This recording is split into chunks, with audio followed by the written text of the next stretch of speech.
This time we'll call to order the meeting of October 3rd, 2022. City Attorney, before we move to closed session, is there anything you'd like to say? Yeah, there are two items on the closed session agenda. The city council will discuss pursuant to Government Code Section 54957.6, conference with labor negotiators. And then pursuant to Government Code Section 54956.95, liability claims. Thank you. Do we have any speaker cards? No, Mr. Mayor. Do we have a motion? So moved. There's a motion. Is there a second? Second. Motion second. All in favor? Yes. All right. Motion Yes. carries.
Yeah.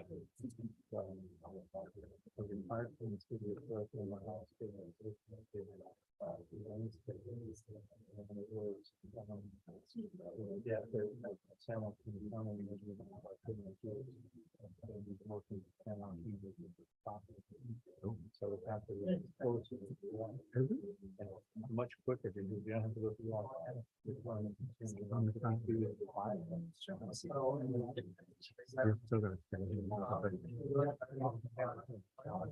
It'll be easier than doing the person. So you're retired from president. And we're gonna just start over there. Congratulations. Thank you. Promotion, more money, the retirement. If we how many doing the same thing. Just after the next, like a department head level. A little bit bigger job just because the town is like 1500 square miles rather than 200. So.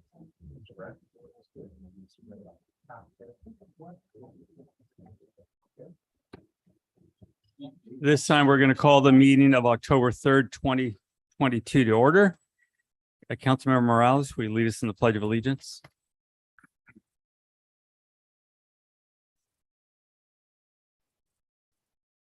To the flag of the United States of America, to the republic on which it stands, one nation, under God, indivisible, with liberty and justice. Thank you very much. Roll call, please. Councilmember Rick Perez, Present. Councilmember Roland Resendez, Here. Councilmember Dolores Morales, Here. Councilmember Tim Burns, Here. and Mayor Ignacio Velazquez. Here. And I would like to verify that the agenda for the City Council of the City of Hollister regular meeting of October 3rd, 2022 was posted on the bulletin board at City Hall on September 28th, 2022 at 5:40 p.m. per Government Code Section 54954.2. Thank you very much. If we can close in 1 minute. You, City Attorney, would you please report up in closed session? Yes, the city council discussed two items in closed session. The first was pursuant to Government Code Section 54957.6, conference with labor negotiators. There's no reportable action on this item. The second item was pursuant to Government Code Section 54956.95, a liability claim. The city council voted to deny the claim and authorize staff to send a notice of rejection to the claimant. And that vote was moved by Councilmember Resendez. It was seconded by Councilmember Burns and then was affirmed by the other council members. Thank you. Mr. Burns, you had a request to move an item. Yes, Mayor, please. If the council pleases, I'd like to move items G3, Sunny Slope Water District presentation, and item G4, low interest business loan update, forward, please. All right, sir, why don't we do that right after? Well, excuse me, Mayor. I believe we're thankful that you want to move G4, but I think there are people that were showing up for that item and they're not here yet. Is that correct? Okay, well, maybe G3 then, and let's hope it doesn't go till 1 a.m. All right, we'll do those items after the city manager's report. Is that all right with the council? Okay. We'll now move to the consent agenda. Are there any items council would like to pull? A3. A3. Do we have any from the public? No, not for the consent agenda, Mayor. Thank you. Is there a motion? So moved. The motion, is there a second? Second. Motion second, all in favor? Aye. Yes. Motion carries 4-5-0. Now we'll move to item A3. So my understanding was that we received a memo from council stating that a general plan originally had not passed. And the memo talked about it being passed. I just want to, one, if you can share that, I think it would at least create clarity for people that were here and for the public, and then also any additional information. that you may Yeah, have. yeah, I could do that. I was going to cover that in my attorney's report, but I can do that now. So just to clarify, the item on tonight's agenda is to update the ordinance. And so what you're referring to was a general plan amendment, and they were brought together at the September 19th meeting. The ordinance requires a second reading, and so that's why that's coming back today, but they are connected. So I'll just give a summary of what occurred and what we found after. So during the September 19th, 2022 meeting, the city council met, heard, deliberated, and voted upon a general plan amendment to change how the city views or reviews residential development density from net density to gross density.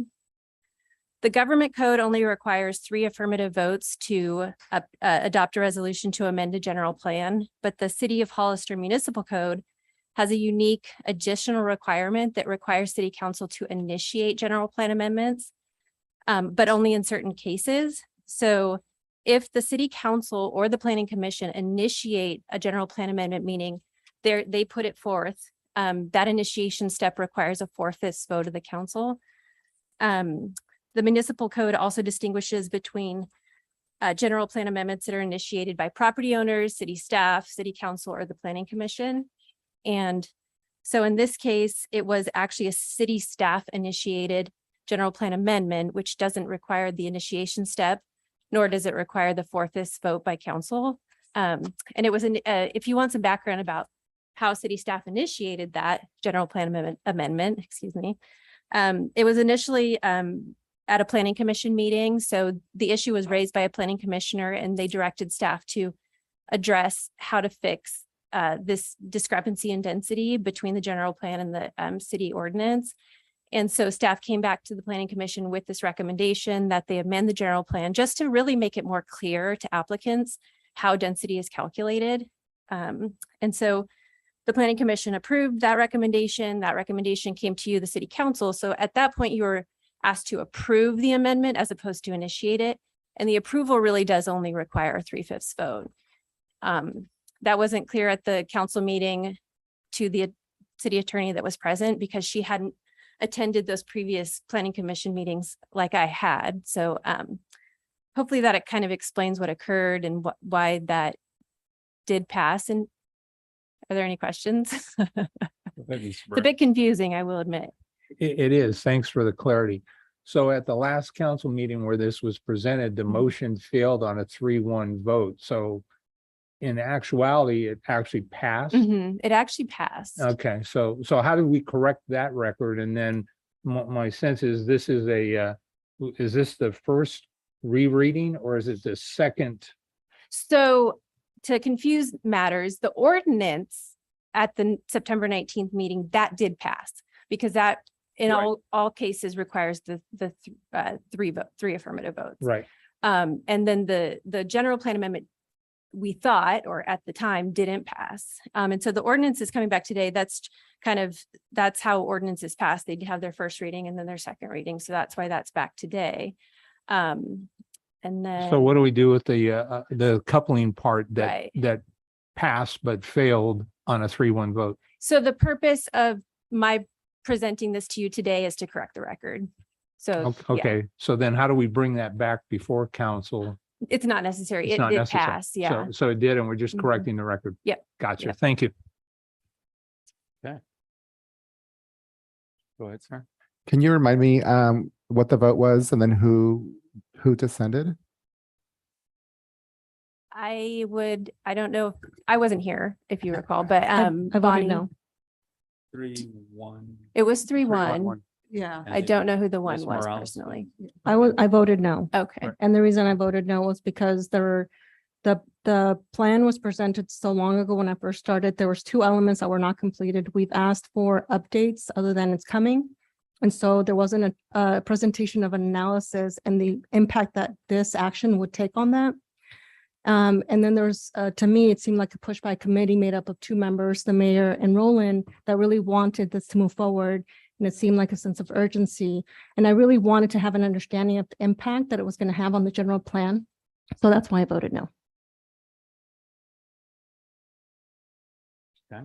Well, Are just there for the any- record, there was no urgency from my side of it, so I didn't put it up for discussion. So thank you for the update. Do we have any speakers on that item?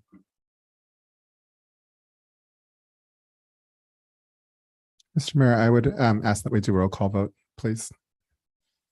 After the public. Elias Salinas is on Zoom. Hi, good evening, Mr. Mayor and council members. I was totally against this, and unfortunately, I was not able to come and speak on September the 19th. And there is an urgency. It's an urgency on behalf of the mayor, in my opinion, because the mayor feels he may lose. And he was told by staff that this was going to take months for the ordinance to pass with regards to the general plan. So I don't know if there is no urgency, then why did it come forward? Why didn't it come all in one piece together? Because the mayor's trying to meal piece this so that in the event that he loses as mayor, he won't have any more say so what happens with regards to the general plan. And it's too bad that council member Rick Perez was not there so that he could also express his opinions, what was going on with that agenda item last month. But again, I think that the only reason is personal, and it's got nothing to do with the benefit of what's going to happen with the city. So thank you for allowing me to speak. Thank you. But just again, for the record, we'll make sure, again, there's a lot of misinformation that gets thrown out at these meetings, unfortunately. Council had no part in this discussion. It came through the planning commission who brought it forward. Yeah, I'll reiterate what city attorney said. It was by staff's recommendation to the planning commission, and the planning commission brought it forward because there was some inefficiencies on how it's being presented in our municipal code and ordinances. Right. Just want to make sure the public understands it's. Can you clarify, Brett? There was an advisory committee and I specifically asked, and if Bonnie wants to read the minutes, who made up that committee? And we had the lady in green talk about, I'm sorry, I forgot your name. I apologize. Erica. Erica. Talk about the members of the committee. Would you please elaborate on who the members of the committee are? So just to clarify how we got to where we are right now, at a planning commission meeting, there was an item before the planning commission. There were several actually. And in that meeting, the planning commission directly asked staff, how are we supposed to calculate density in the city? And in the past, we've either done gross or we've done net, and there's been no consistency. So at that meeting, based on that discussion, the planning commission is the one that directed staff to come back and have a discussion. How should we calculate density? The issue is that in the zoning ordinance, we don't define net. We don't say what net means. It doesn't say what we should eliminate, or do we do a percentage of the site? That's not in there. And then in the general plan, the existing general plan looks at gross and net density of residential development. So there was a lot of confusion going on. And we really just want to consistently apply a standard to all development. So a developer knows what we're going to ask them to do, or a developer can easily do it. So that's how we arrived at going forward with gross. The reason also that there's two reasons for gross. One is it's an easier calculation because you're just looking at all the land. Two, it does allow for a higher density on the site, which we've established that we'd like to see more density within the city to have more housing units.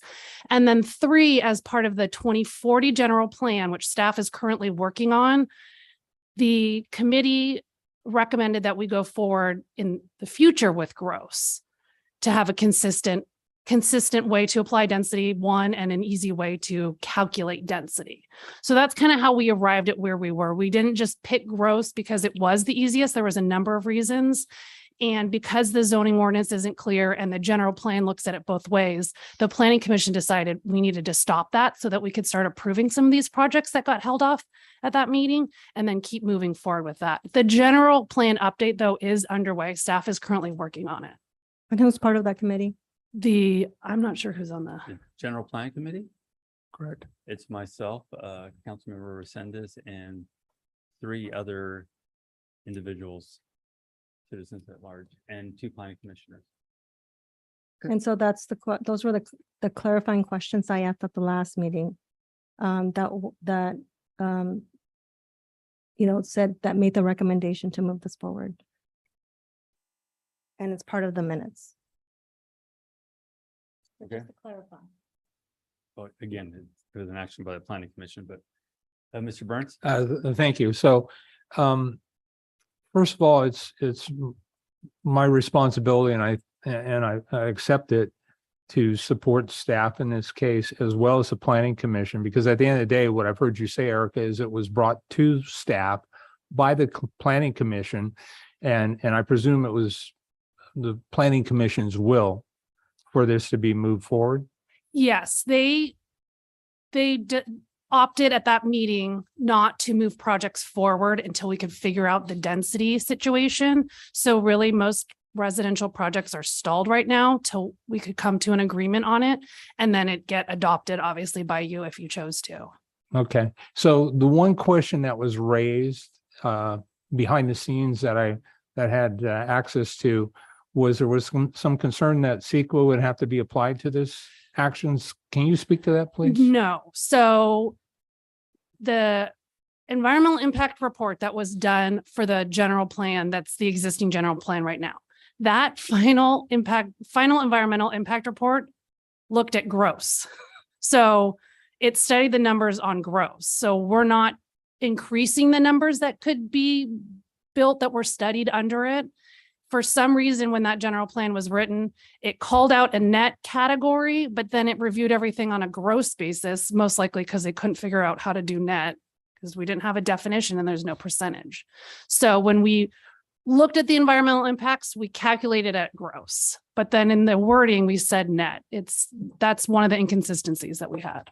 So then, if I understand things correctly here, the staff's recommendation would be in line with and consistent with the CEQA that was done in Yes. relation to the general plan. So that's really not an issue or a factor. Right. This change doesn't increase any of the numbers of units above what was already studied with regards to environmental impacts. Okay, and we've got projects now stalled Yes. because of this quandary we find ourselves in. Yes. So this is a no-brainer for me. Thank you.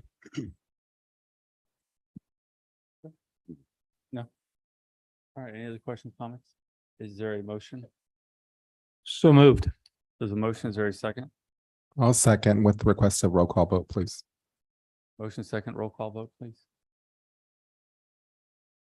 Councilmember Perez, Yes. Resendez, Yes. Morales, No. Burns, Yes. Mayor Velazquez. Yes.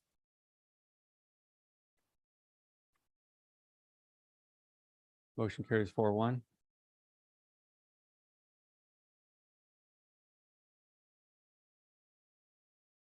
We'll now move to public input. This is the time for anyone in the audience to speak on any item not on the agenda and within the subject matter jurisdiction of the council. Speaker cards are available in the lobby and are to be completed and given to the city clerk before speaking. When- Mayor Velazquez, did you adopt the consent agenda? Yes. We did. I That was original, that was a 5-0 vote, the consent, and then we had one item A3, that was 4-1. Oh, my apologies. I missed that at the beginning. Just making sure. Yeah.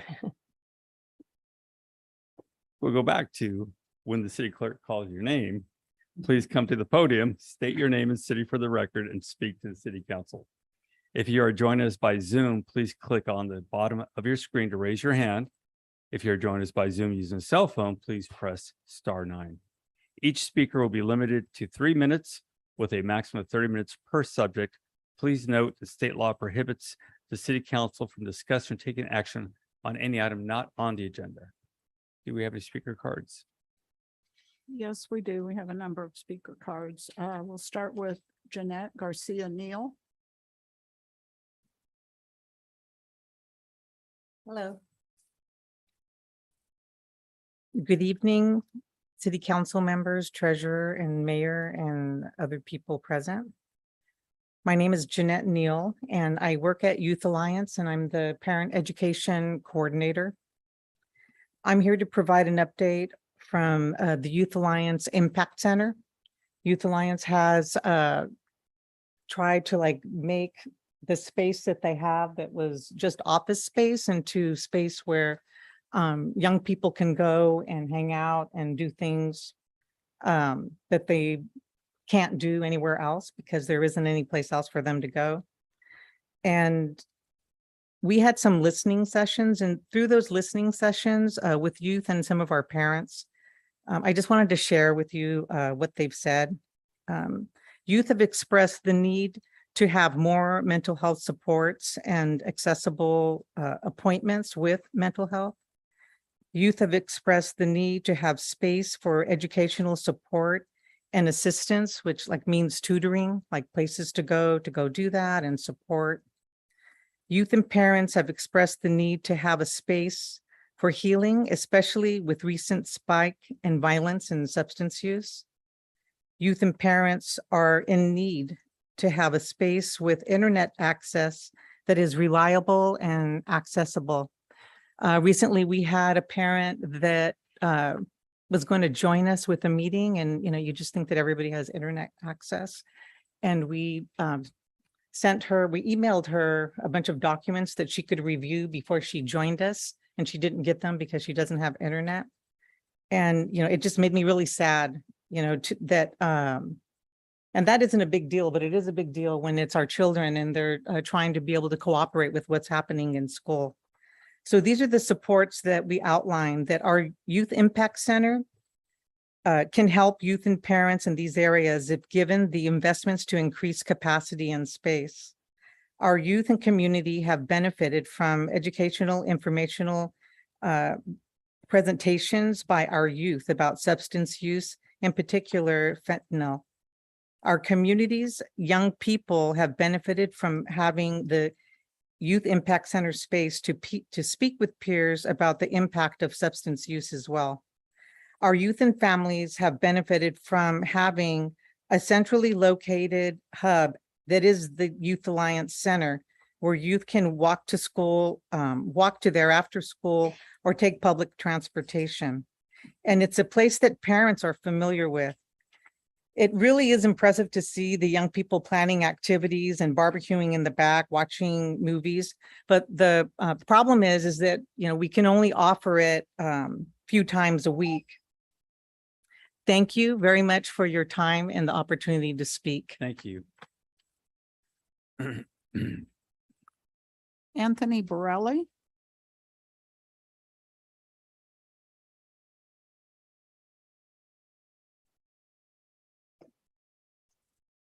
Good evening to all tonight. This is my first time here, so be kind. The reason I'm here is, first of all, I live on Prune Street, 1431. I own and live there. And that particular street between Knight and Nash is pretty rough. And it was planned, I understand, after Sally Street and after Cushman to go ahead and with this project it's about a block between Knight and Nash. And it has to be redone completely. I don't even go there anymore because it has holes in it. It's difficult to drive in. So I back off and go to Park Street and get where I'm going. So the planning commission or engineering I spoke to said that we were going to get it done around August of this year. And recently, I understand that that project's been pulled. So nothing's going to be done on Prune Street this year, apparently. So we need that to be done because this street is at a point where you can't fix it anymore. I've asked one of the city people years ago to just dump something on there, on that hole, so we don't take out our undercarriage of our car. And he did, and but it's gone back to point A again. So we're asking that you go ahead and not pull this project, but go ahead with it, because we're on both sides of it. People on Sally Street and on Cushman all have good roads. They're working on Sally still right now. And it's only not even a block or somewhere in that neighborhood. We ask that you go ahead with this project, not pull it. Because as soon as possible, while you have the money, to go ahead and do it. And we appreciate that I'm able to speak here, and hopefully it'll get done. Thank you, sir.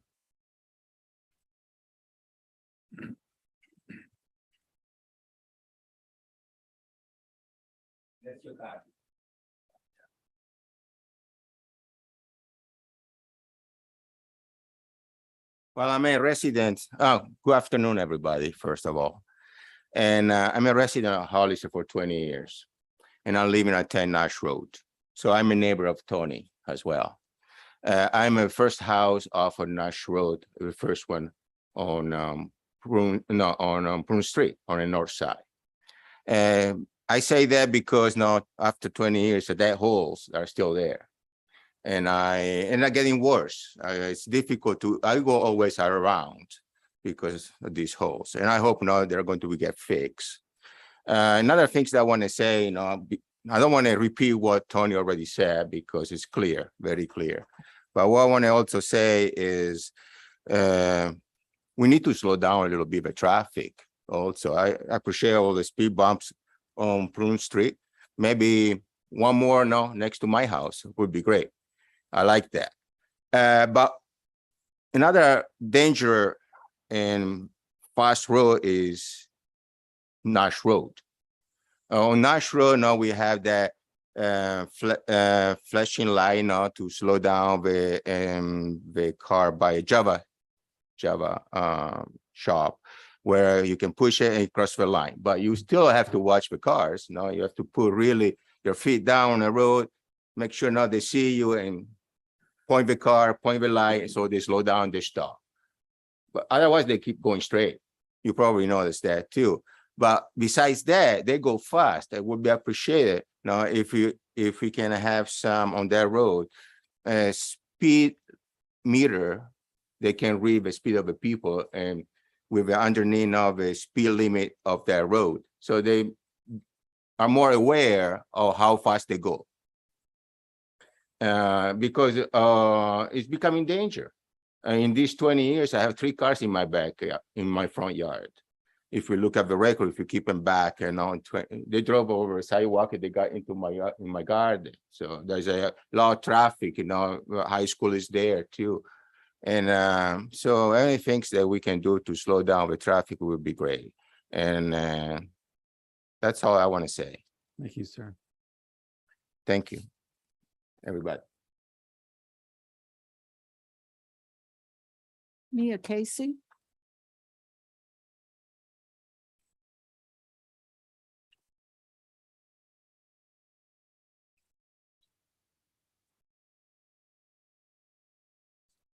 Good evening, Council. I'm Mia Casey. I live in Hollister. So I was at the fair all weekend, and I'm happy to report that it was very well attended, especially on Sunday. It was really wonderful to talk with so many people and see all of the children and the events. But then I came home to this, and I read Developers even have a person that has been working with them to build another city running for mayor. First, we all know Strata Verde is a commercial project, and it has been verified by our county attorneys. There's no housing and no city. So why continue to lie and gaslight? I've been trying very hard to run a positive campaign. I've no interest in a war of words or slinging mud. I'm more interested in talking about the issues of our city and how best to address challenges. I've been very tolerant of the slander, the accusations, the innuendo for this reason. But now it seems we're graduating from slander to libel. There's a limit even to my patience, and it's been reached. I do not now, nor have I ever worked for any developer. I've never received a dime from Strata Verde simply because I feel this is an important project that will bring revenue and jobs, and so I advocate for it. It doesn't mean I'm paid to do it. I'm retired, I'm on a pension, and I volunteer my time with the nonprofit I helped to co-found, but you know this. It's a shame that after 10 years in office, a campaign just can't be on the merits and accomplishments, and instead you must resort to fear-mongering, slander, and trying to destroy someone else's reputation. I'll tell you the one thing I heard over and over when I was talking to people at the fair is they're very tired of all of your negativity, and they're really ready for positive change, and so am I. Thank you. Mayor and City Council, I would just remind you that you don't have to accept public comment related to the campaign, that public comment's intended for current city business. Right, and it's a problem that keeps happening. Thank you. Elias Salinas on Zoom. Oh, I'm sorry. It's Elia Salinas. Thank you.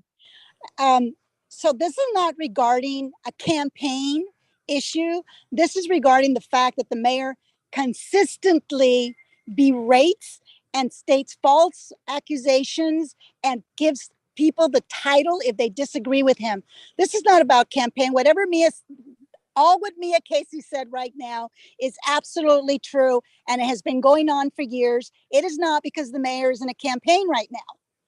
The mayor is out there speaking, and I keep coming forward and nothing is being done.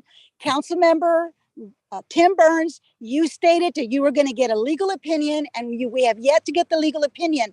The mayor is out there claiming that there's going to be a city built on 25. That is absolutely not true. Now, city council members, you continue to sit there and allow him condones his actions that he entirely speaks for the entire city. The mayor is one vote and only one vote. This is not a chartered city. He has no power than any other council member out there. But you not speaking out and telling the mayor to stop, the least you can do is someone who should have the courage to put it on the agenda, a future agenda item, to discuss this issue.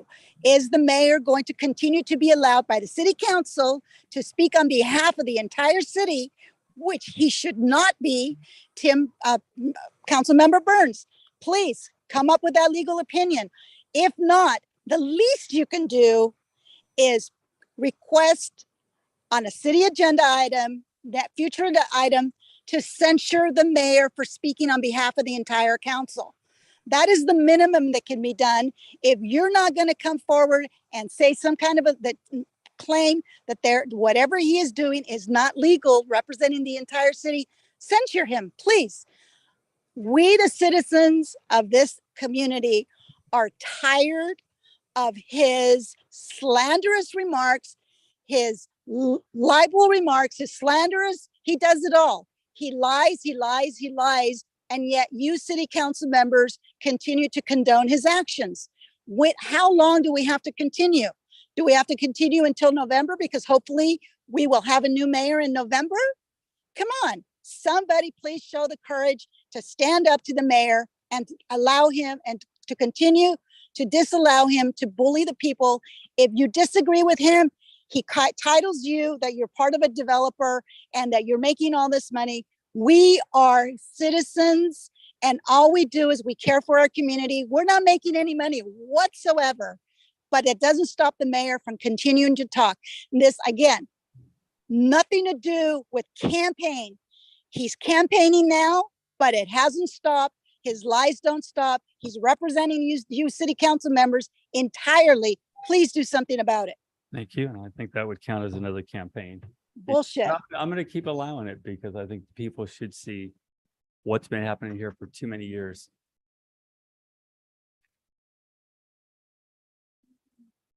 Sorry, Susan Logue on Zoom.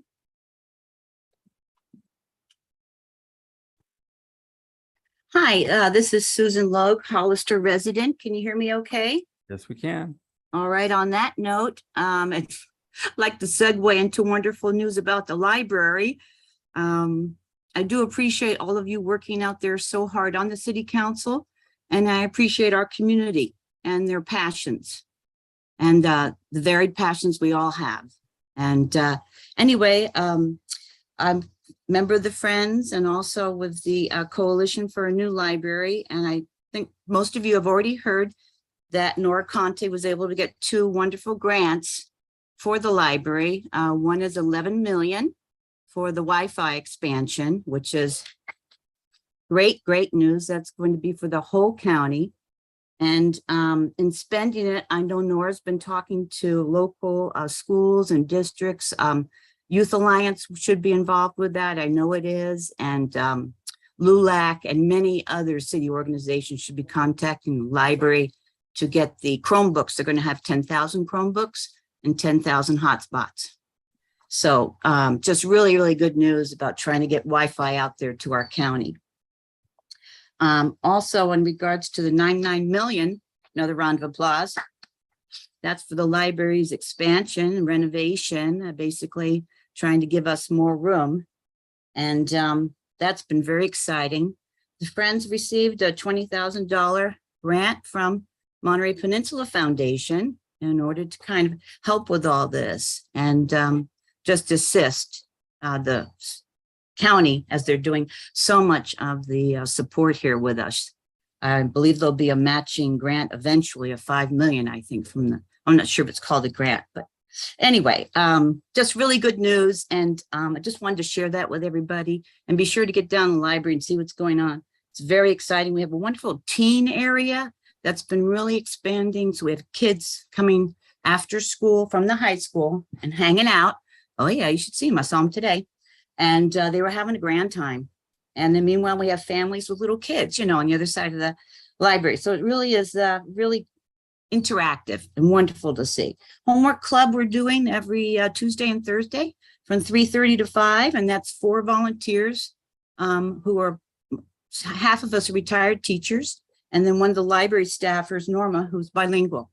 So come on down and see us at the National Friends of Libraries Week. Will be October 17th to October 21st. And we'll be having special drawings from 9:30 to 11 in the morning and 3:30 to 5 in the afternoon. That's October 17th to the 21st. Hope to see you there. Thanks so much. Thank you.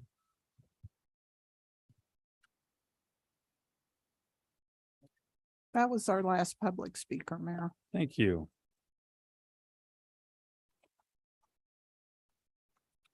We'll now go to city manager's report.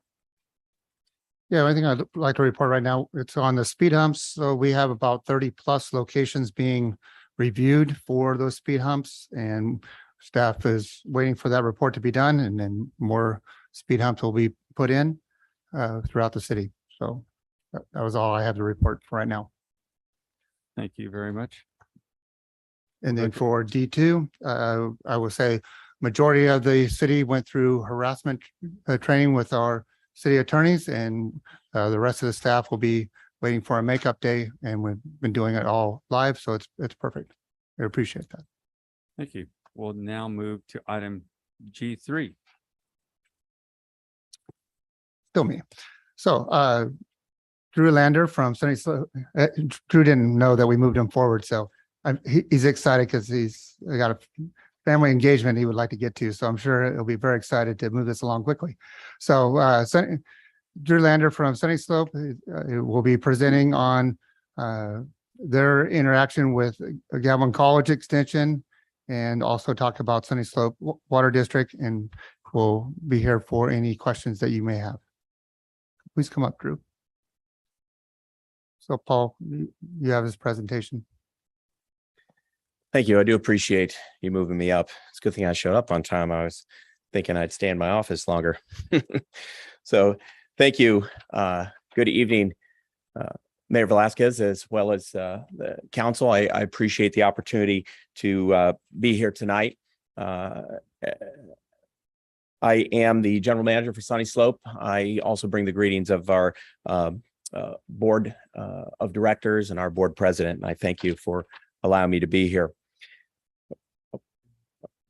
Oh, okay. All right. Perfect. Yeah. Mine never works. Let's see yours. Yeah, perfect. All right. I'll try to make this brief, but it's a really important topic. It's something that I've been working on for over a year. We're trying to resolve some items with LAFCO, which I think are really important. I came to be here in Hollister. I am a proponent of LAFCO. I think LAFCO has a really important role to play. And so I worked very closely with Bill Nicholson. I was sorry to see him retire from working here. I enjoyed working with him. But recently, what we were working on is ways to improve and support LAFCO mandates, those being promoting orderly development and also ensuring residents have a clear representation. Also, we've been working on attempting to clarify and improve some, basically the MOU or past well-intentioned agreements between the city and Sunny Slope that really had unintended consequences. Working with my board has given me a very clear directive to actively seek solutions for, I'll go to my slide, to actively, let's see, hold on a second. Yep, there we go. To actively seek solutions for greater water and wastewater resilience within the district. And one of the ways that we would like to move forward with that, and I'm here to ask for the council's direction, to give the city manager direction to work with me to develop a sewer capacity purchase agreement. This is really emphasizing the urban area wastewater management plan, taking advantage of that, very detailed and well produced document. But what I'm looking to do is utilize the city plant as a regional plant, so that Sunny Slope does not have the reason or need to anticipate or attempt to do additional capacity enlargement of our plant or anywhere else within our district, or hopefully within the county. So really the goal is to increase, we want to increase water recycling under the urban area wastewater management plan. We're trying to seek for cost reductions and really improve the sewer and wastewater treatment. So what we have is, let's see here. Okay, the solutions that we're after here, by asking you to direct the city manager to develop that contract. And once again, this would be giving him direction to develop a contract. It's not approving a contract tonight. We would be coming back, of course, to both the council as well as my own board to ratify that contract. But what the community solutions we're after is, first of all and foremost, is to help solve the Gavilan College extension issue. I know Gavilan College has mentioned that they would like to they have to move forward or they will lose their funding. It is something that I think the community has voted for. Bonds have been paid. People have been expecting and hoping for that to be constructed to really for their children, for their posterity. And one of the issue that we have is if the college moves forward with a septic system, that would not be in really keeping with the wastewater management plan for the area. That's one part. And I think a septic system was really a waste of the taxpayer money. The taxpayer money should really be going towards the buildings, towards the improvements. So if Gavilan College goes forward, They have on-site and off-site improvements that have to be made. And so they had a partnership, or they have a partnership with the Fairview Corners development. This is something that's been in the works for many years. In the contract, what I'm looking for is to have sewer service provided for the college and for the developments that have will serve letters with Sunny Slope already, which is Fairview Corners and the Lee development. If we could clear those off of the table, I'm working towards giving the city the authorization, or not the authorization, but giving the city really the future ability to control development outside of the city limits or within Sunny Slope. Because if we can develop that contract, then Sunny Slope would not be able to issue will serve letters without direct approval from the city. It would clear up the MOU. It essentially does away with that. Since we're not following it anyway, that's what we're trying to clear up. But the developer, if in allowing Gavilan College to move forward, they need the offsite improvements. Okay, those offsite improvements are millions of dollars, and once again, that's coming from somewhere another location. It's not coming from the funds of the college. So it's really important that goes forward. I'm trying to improve the city sewer plant utilization. My background is water and wastewater, and I understand that the closer you get to a capacity of a plant, the more efficient it is. We need to include the Cielo Vista subdivision so that we can pass that sewer through. It was planned. The developer adjacent to them have stubbed out a line. And in reality, Cielo Vista, without Cielo Vista, there's no way to get the college into the city plant. So what I'm asking for in this contract is a very small amount of capacity of the plant. We're talking about 1 3/4% of what the plant is capable of doing, and yet it has a very significant impact on improving the community with the college. And I understand, there is going to be the existing developments that have been approved. They will continue to move forward. But what we can do with this agreement is then we can essentially clear the slate of these, contentious developments, and then be able to move forward with a clear expectation of all future developers that might come out there along Fairview. So they will know, I can't do this unless additional capacity is sold to Sunny Slope. And if we can't obtain that from the city, then there will be no development. And my board is very, they're in agreement with that, and we're willing to extend that to the city. So what that will mean is that with LAFCO, we'll finish an agreement with LAFCO that really clearly defines what Sunny Slope does. We are very good at what we do. We're very good at water treatment. We're very good at water distribution. We're very good at sewer treatment. We're very good at sewer collection. And so we hope to save this. I think this is important. We're going to save the city money and thousands of dollars if we can work together and partner, not only through this, but moving forward with some other improvements that I'd like to do. But the last thing I have on this slide is consolidate treatment plants. Ultimately, I think it would be advantageous for the community, for both the city and Sunny Slope, if we could consolidate treatment plants. That will bring existing, not new development, existing development into the city capacity. It will pay for more of the cost of running that plant, and will improve the water treatment in the area. So my last slide here is future community benefits. I hope to resolve the Gavilan College sewer connection needs in an orderly way. I ask for a template for resolution of the LAFCO concerns by getting this contract. That means that with that template, we could conceivably have all sewer service outside of the city limits delegated back to Sunny Slope, so that we can do the sewer collection on that, and that Sunny Slope provides, sewer collection, and the city will provide treatment. Is a very common contract, a very common model throughout the peninsula. So I think this contract, if we can move forward with it, will strengthen Sunny Slope and the city of Hollister cooperation. It'll provide the city with clear authority to grant or deny future sewer service requests outside of the city limits for Sunny Slope. We will not try to expand Ridgemark or move forward with those extensions. And I think utilizing the treatment plant as a regional plant will help strengthen the cause with the state regional board as well. Is that the regional board can right now, if somebody wanted to come in and ask for a packaged sewer treatment plant, they could conceivably do that.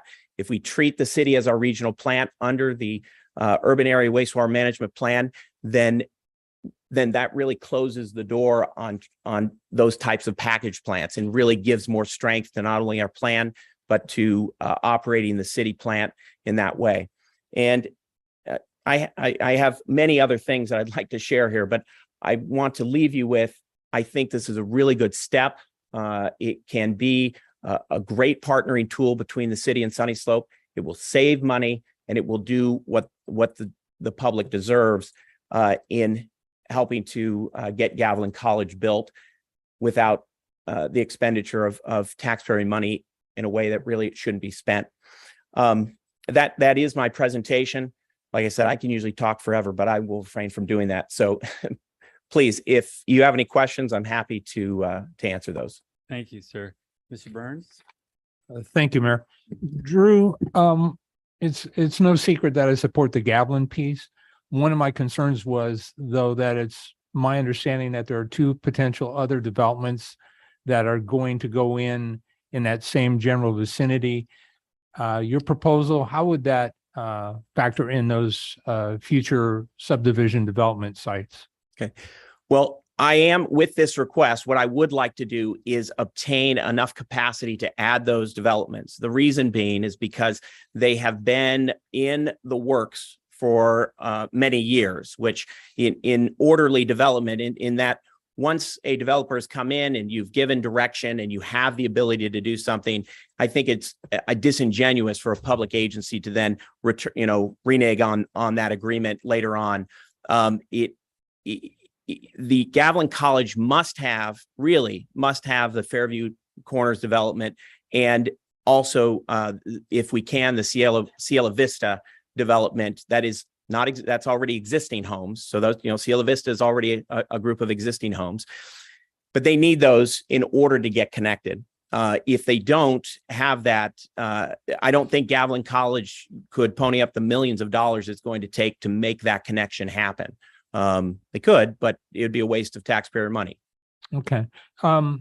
With regard to Mr. Miller, with regard to the water treatment plant operating as a regional plant, we're already providing some sewer capacity or wastewater capacity for San Juan Bautista, correct? That's in the works right now. That is in the works, correct. And Right. there are different communities that we are treating their wastewater also. Okay, so we are kind of a regional destination for wastewater already. Correct. What are your thoughts in regards to Drew's proposal? Well, I mean, my feeling is always we do have LAFCO rules for a reason. This is sort of a kind of a backdoor way of doing it. How he's talking about, would like to see it done through the normal process. Because like I said, it is a regional plant. If you want to utilize our facilities, it should be the property should be annexed into our community. That's why we get the CFDs in for the future. Also, we're not creating future islands.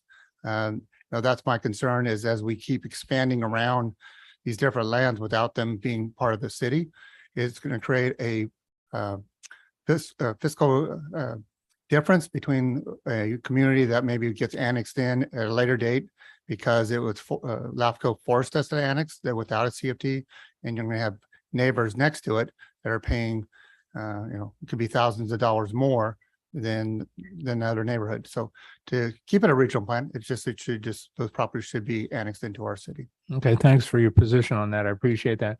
Drew, what is LAFCO's position on this? Working with Bill Nicholson, he was in favor of this agreement that it does resolve the LAFCO issues that he has outstanding.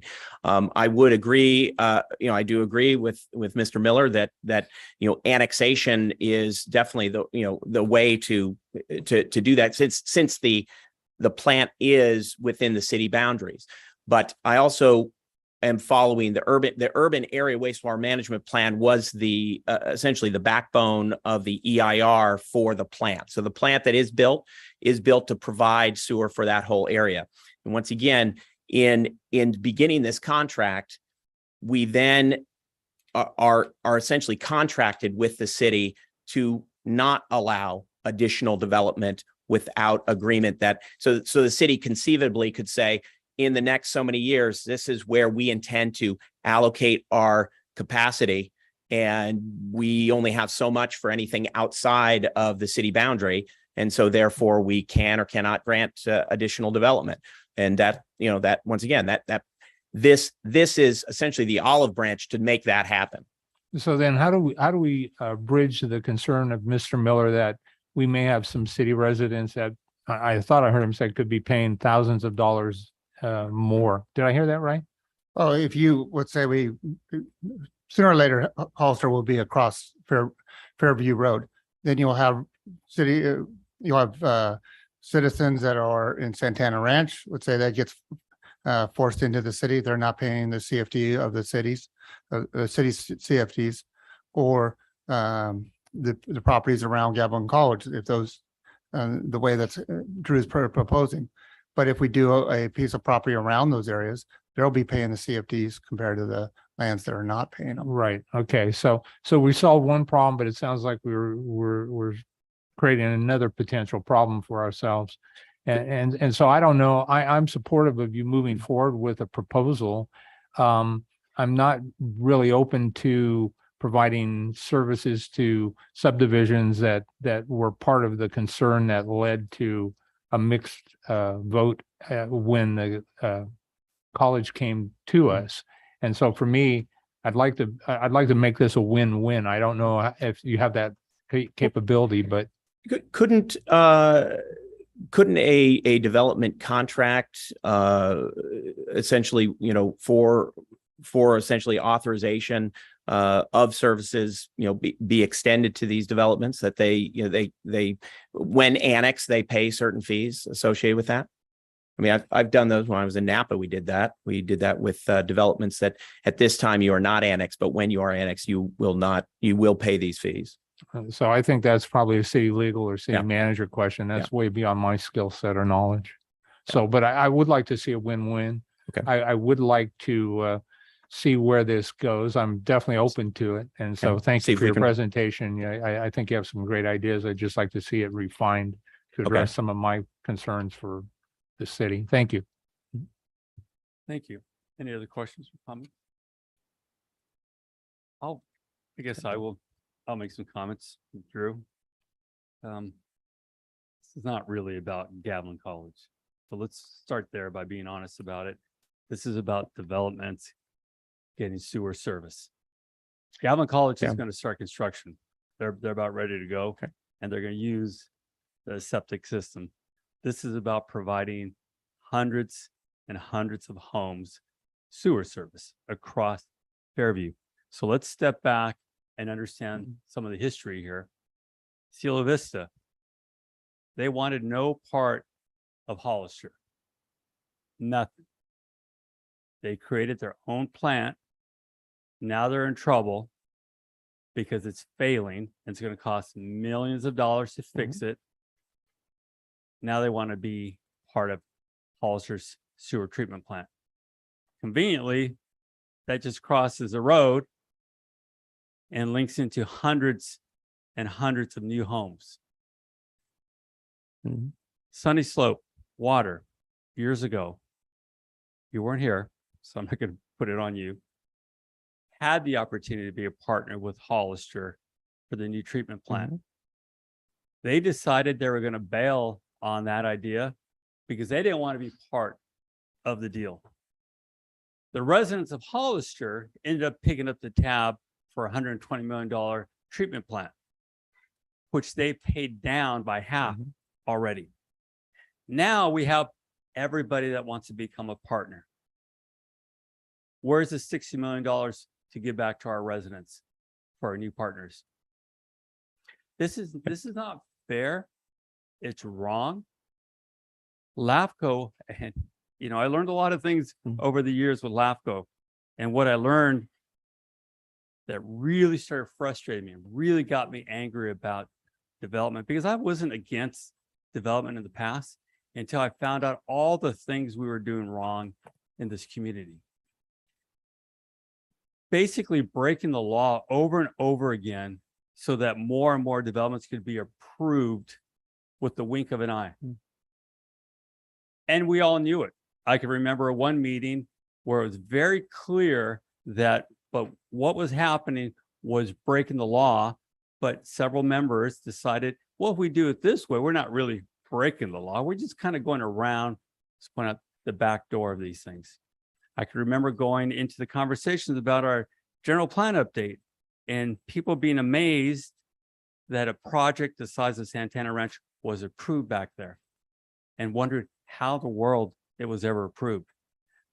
There's a point where we have to understand that sprawl is just not a good thing, but smart planning is. That's what this general plan was all about, to make sure we did not keep having this sprawl.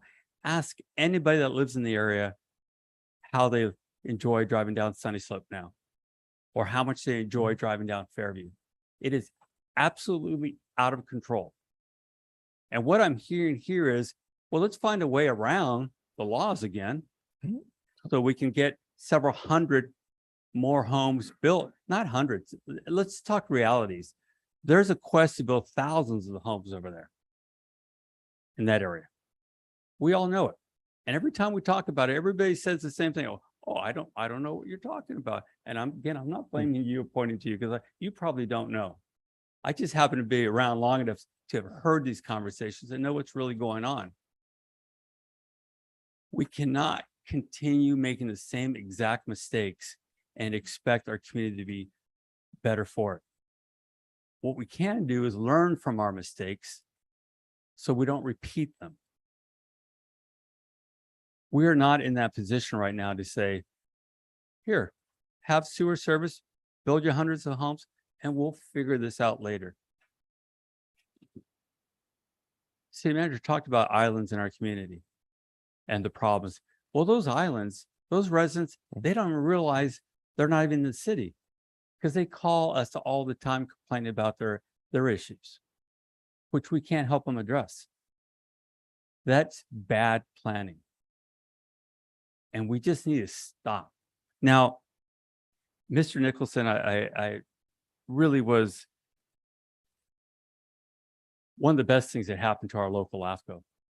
But even him, he was frustrated at how often this community looks for ways to get around the rules. And quite frankly, he didn't want to be part of it any longer. And that is not how we should run our community. We just shouldn't. What we should do is listen to our community and understand we're in trouble and it's going to get worse if we keep doing these things. Not find ways, or again, I'm a Gavilan College graduate. I love Gavilan College. But I don't want you to come in here and say this is about Gavilan College getting service. That's not what it's about. It's about hundreds of homes getting sewer service. That's what it's about. Gavilan College will be built there. I'd rather have them downtown, but they will build their 6 classrooms there. But let's not mix it up, because it really offends me. Thank you. Well, if I could respond to some of that later, but I'll listen. Well, I would just say, I do hear what you're saying. I can say that from my point of view, it is not about the development. I mean, that's what, you can say it, but I would say I do agree with your point that there have been errors made, not only in city planning, but in, the Cielo Vista, in even Ridgemark. But I'm not going to hold the sins of my fathers against good planning, good future. I really am here to try to correct those things. And as I said, there were errors made in LAFCO. I support LAFCO. I wasn't here to continue. The same with Bill. I wanted to improve that. I am in no way going around or skirting the rules. What I'm proposing is a solution that does follow the rules, but I do understand your concerns. And again, I'm going to say this. I'm not saying you are. Right. And you're right. The past serious mistakes were made. But why in the world would we do it again, knowing those mistakes were made? We can't handle more traffic, more impacts from that area. We're suffering now as a community, and we all knew it before it ever happened. And again, I'm not pointing at you for this, right, but those that were around, because I had long, hard arguments about it, know exactly what I'm talking about. And they all say the same thing. Well, how did we know that was going to happen? Well, no, they knew. Yeah, they knew, because I made sure they knew.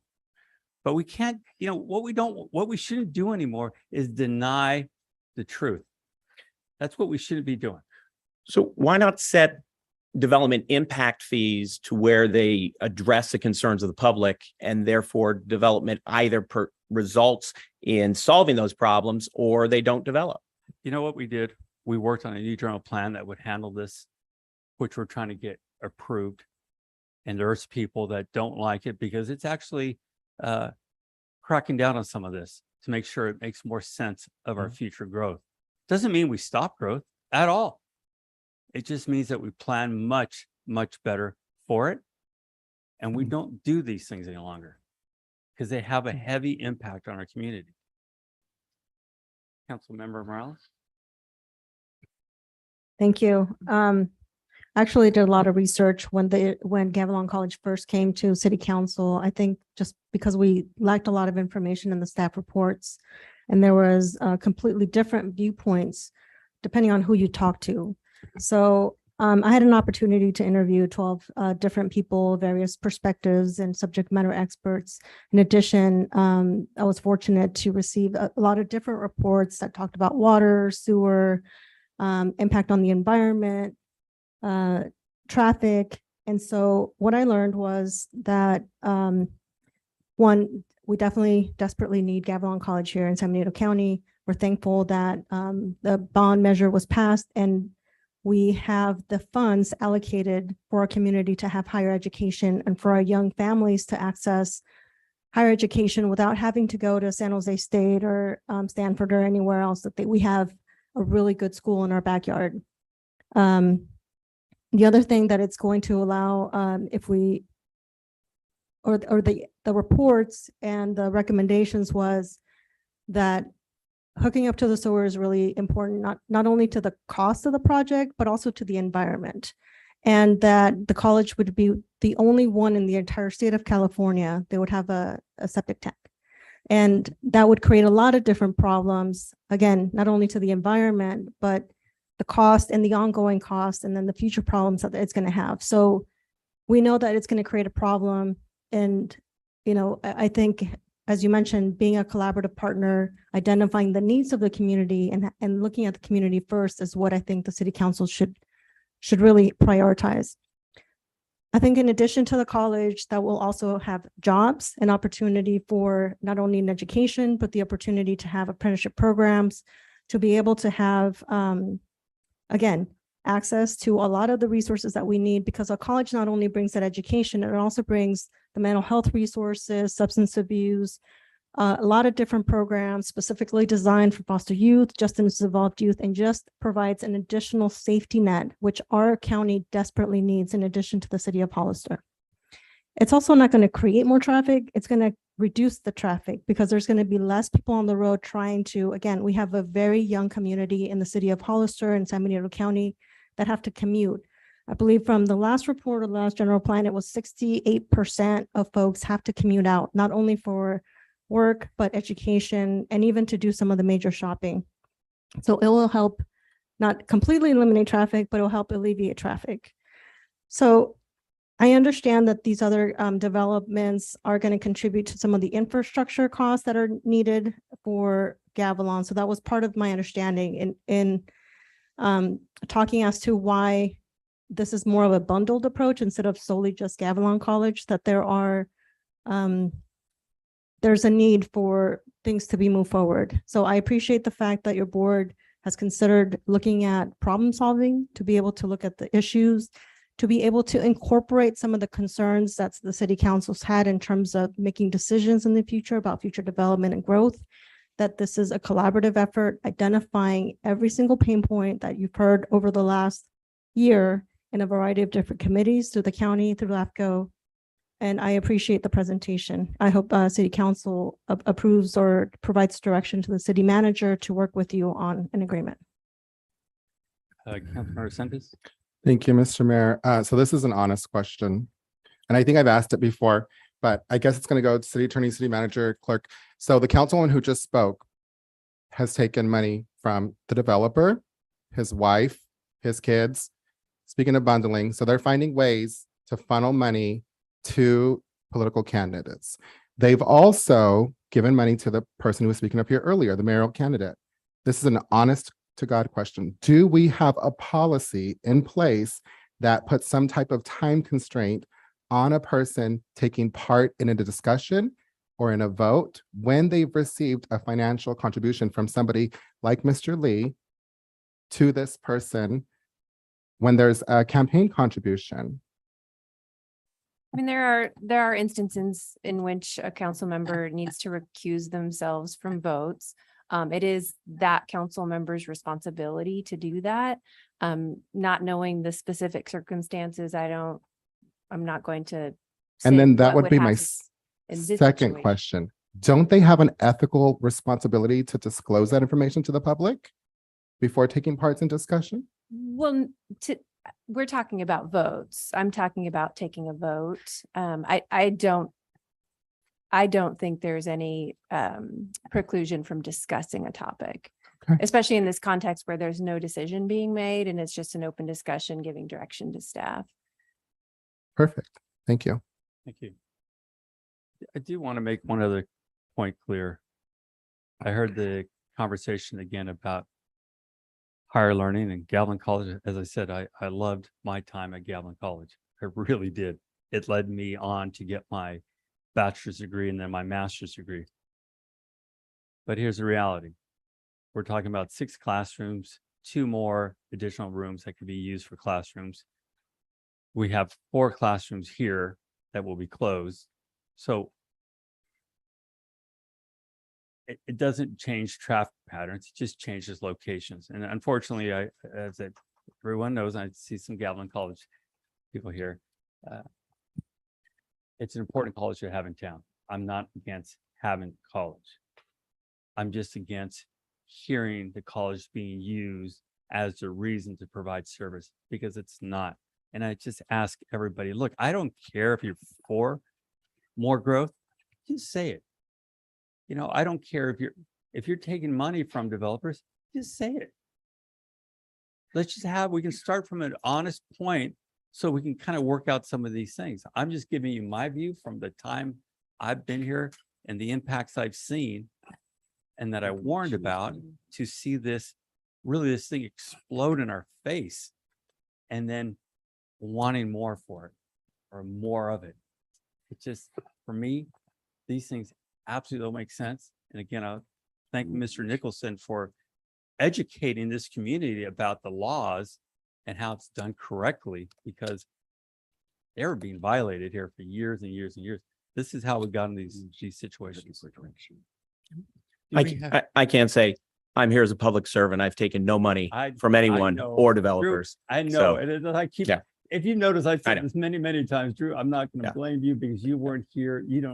You weren't involved in any of these Yeah. crazy things that were going on. So I want to make sure the public understands that. Okay, I'm just talking about the past, and I do appreciate your professionalism that you've shown since you've been here, but I don't like this kind of a deal.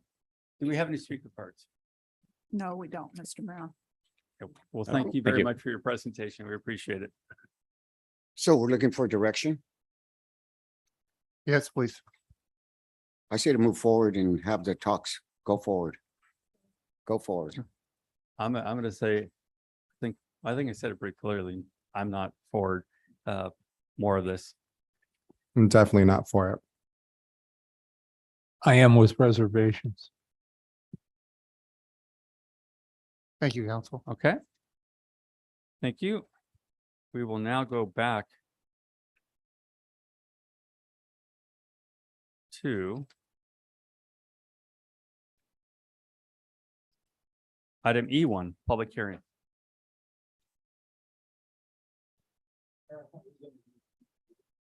I think are they here now? Daisy, is everybody here? No. Okay. No. I thought you said put them in the back. They weren't here. Okay, no problem. We'll go to E1. Go ahead, Jamel.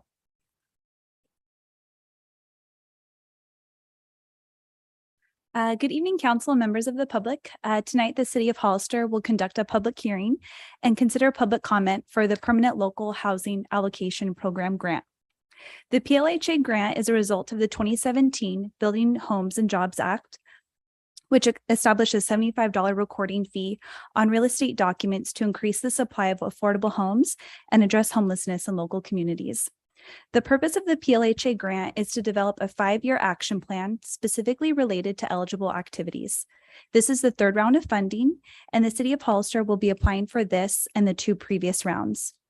The city of Hollister is eligible to approximately $180,000 for the first year, approximately $280,000 for the second year, and approximately $290,000 for the third year, for a total of approximately $750,000.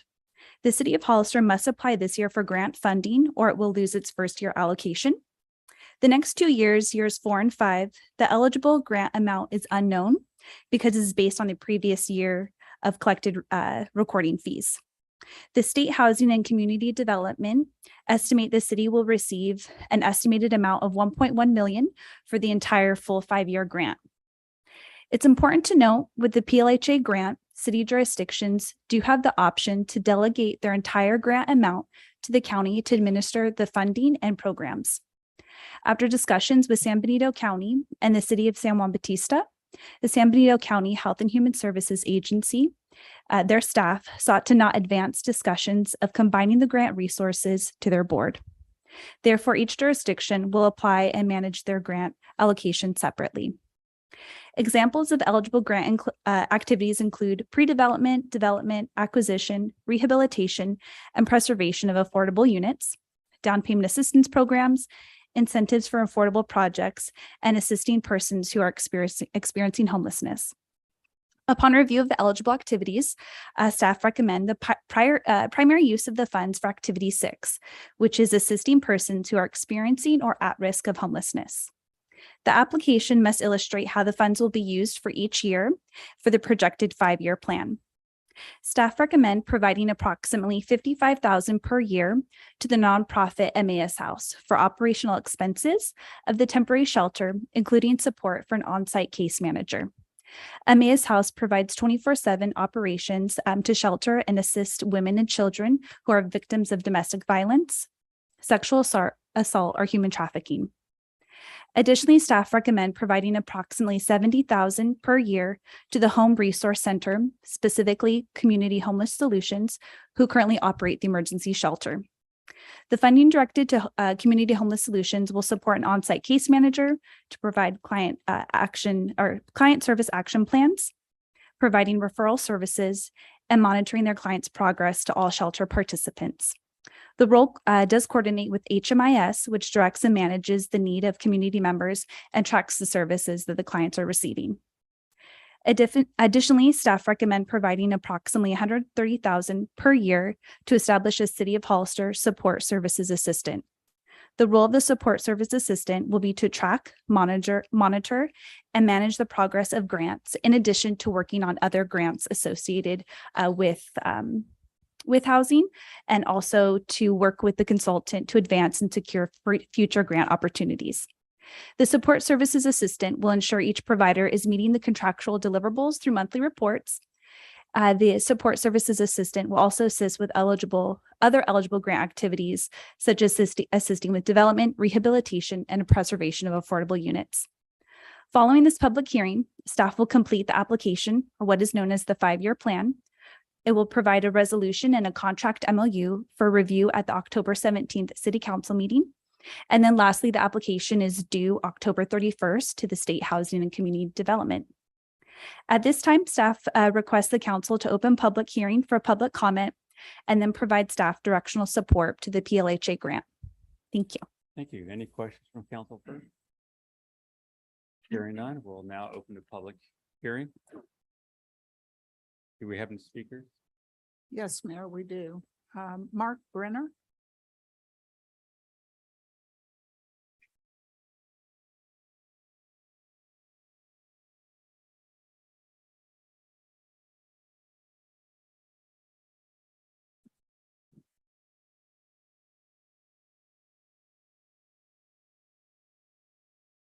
I've been with the HRC for almost 3 months now. And it's a very good organization. They're helping people. There are a lot of people there that probably need other facility help. But the people that are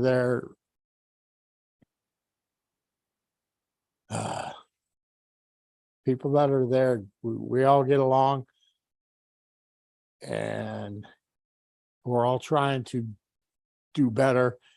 We're all trying to find permanent housing, and the organization is helping us.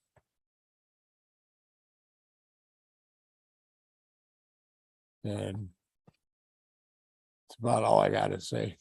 Thank you, Mark. I just want to stand up for them. Thank you, sir. Daniel Banderas.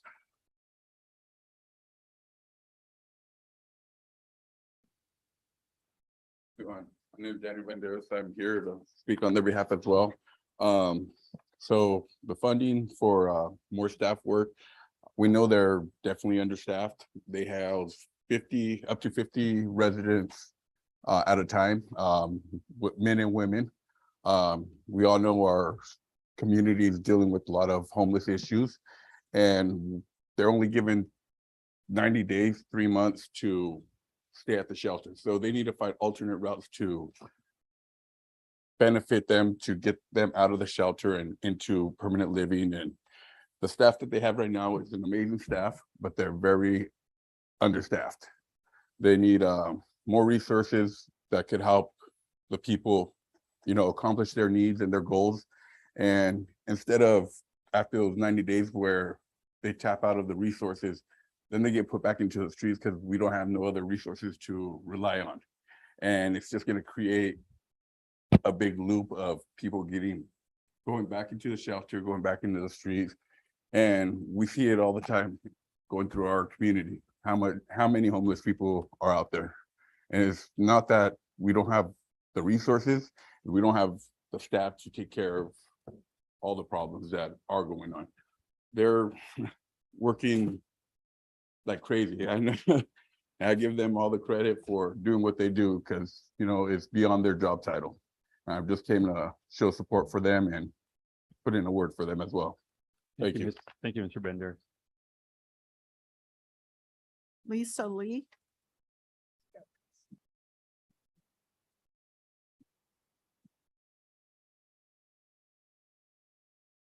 Hello, my name is Lisa Lee. I have been at the shelter long as anybody there, been there a long time. And I'm kind of an outlier in the fact that I have stayed there a long time because I really didn't have any place else to go. And my financial matters, the way I've handled things in my life has been mediocre to poor. And I guess when it comes down to it, the staff there, the people who are running the place and have run it along the way, it has had mixed times in the past. They're doing their best. They're doing their very best. It's a kind group of people who are working to make people be able to, deal with the issues that happen with homelessness And, you know, the outlier issues, the things that people do that get them homeless, and the problems that have in getting back into the world in a manner of speaking.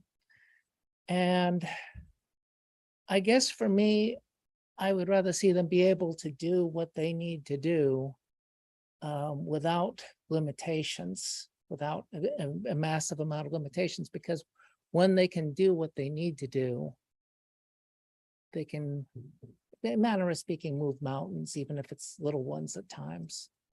So anyway, thank you so Thank you. much. Eve Mata.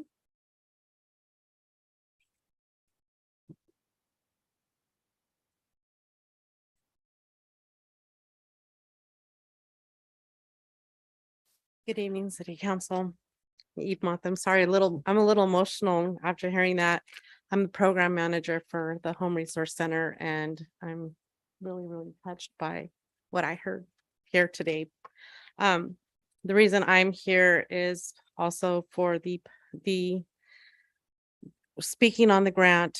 I was just kind of hoping that we would get a little bit more. You know, I know that Jamila did the best she could as far as funding for another case manager, but like you hear, we do need so much more. And the vision here is to have wraparound services so that our in-house community doesn't have to go outside to other agencies where they have to tell their story once again and do it more, because it can just become so overwhelming just having to tell one person, much less 5 different other people, you know. So Jamil and I just had a little conversation very quickly, you know, while you guys were doing your thing, but just a little bit. And we were talking about operations, and, you know, we're working on the minimal. We are funded. I'm sure, Mr. Mayor, you know that what our grant is, and we're working on a 16 an hour a day grant when we're running 24/7, and we're providing 3 meals a day plus snacks, and, you know, all this other these other things. So I feel like we're not asking for much to be able to keep ourselves running so that our unhoused community is being served in the best way that they can be served, with compassion. And I'm sorry if I'm getting emotional. But again, like I said, it was very nice to hear what they had to say. And I'm very passionate about my job and what we do. And I just wish that we could do a lot more with a lot more support. Thank you. Thank you so much.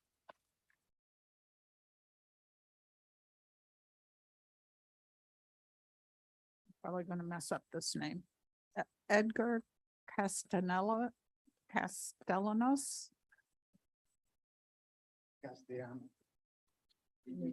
Hey, how you guys doing? My name is Edgar, and I'm a shelter monitor here at the Homeland Community Center. And I see the need. I've been here for 7 months, and I see the need that the people need, because these people are coming from the streets. They have no idea where to start. You know, they've been so far gone from being a part of the community, being a productive member of society, that they need help. They need guidance, and we need the resources, and we need the people there that are going to focus on doing that for them. You know, and that's the reason why we need more case managers. Us as staff members, we can only do so much. We're only overlooking the facility, but there needs to be more in-depth time spending with these guests in order to get to where they got to go. And you know, we're dealing here with people that are from our community, you know, parents, sons, daughters, you know, some of them might be relatives to us, you know, they need help. And we're really limited. We're really limited with what we can do for them. And what we're really trying to do is, it's like she said, like Eve said, we're trying to wrap it all around in one place, you know. And then the more case managers we have, the more we can do for them. And we have an expand of 3 months to try to do what we have to do. Right now, we're dealing with one person that's trying to deal with 50 people, you know, and she's trying her best, and we just need more help, and we need the funding for it. You know, that's the only way we could do it. And like she mentioned, we're a 24-hour shelter. You know, we're no longer just 16 hours. And I find myself doing a lot, giving a lot of my time because, there's a burden in my heart to be able to help people. I've been there. I come from homelessness. I come from drug addiction. I overcame it. Thanks to God, I'm here today, and I just want to see these people succeed. The way that I was able to do it, I know they can do it too. They can find a home, they can find employment, they can gather back up with their family, with their children, with their parents. And in order for us to do that, we need more help. We need case managers. And for that, we need funding. So right now we're in a skeleton crew. However, we're trying our best. We're giving all we can. Some of us just donate our time just to come and help, because the funding, we can't do overtime. I find myself working sometimes 7 days a week, to try to help these people. And it's something that needs to be addressed, something that we need to do because it's our community, it's our people. Like I said, some of these people are our family members, our children, our grandchildren, or some even grandparents. We have people that have to get disability, that they need a place like in a senior home, or some even need to go to rehab. So we want to try to be able to network with all the resources in our community to be able to help these people, so with that being said, yeah, just take that in consideration, and we're just trying to help the community, there's just a burden in my heart to do it so because I come from that, and this place is a great place to be able to do that. However, we are really short-staffed. And not only staff, but we don't have case managers. Case managers are going to focus on getting them employment and homes and get them to where they got to go. Yeah, Thank you very much. Jonathan Casey has his hand raised on Zoom.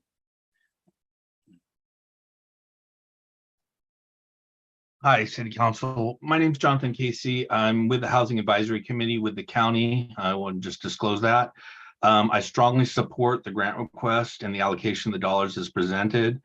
I do wish we were able to coordinate a little bit better with the county and San Juan Bautista, and I hope those discussions continue.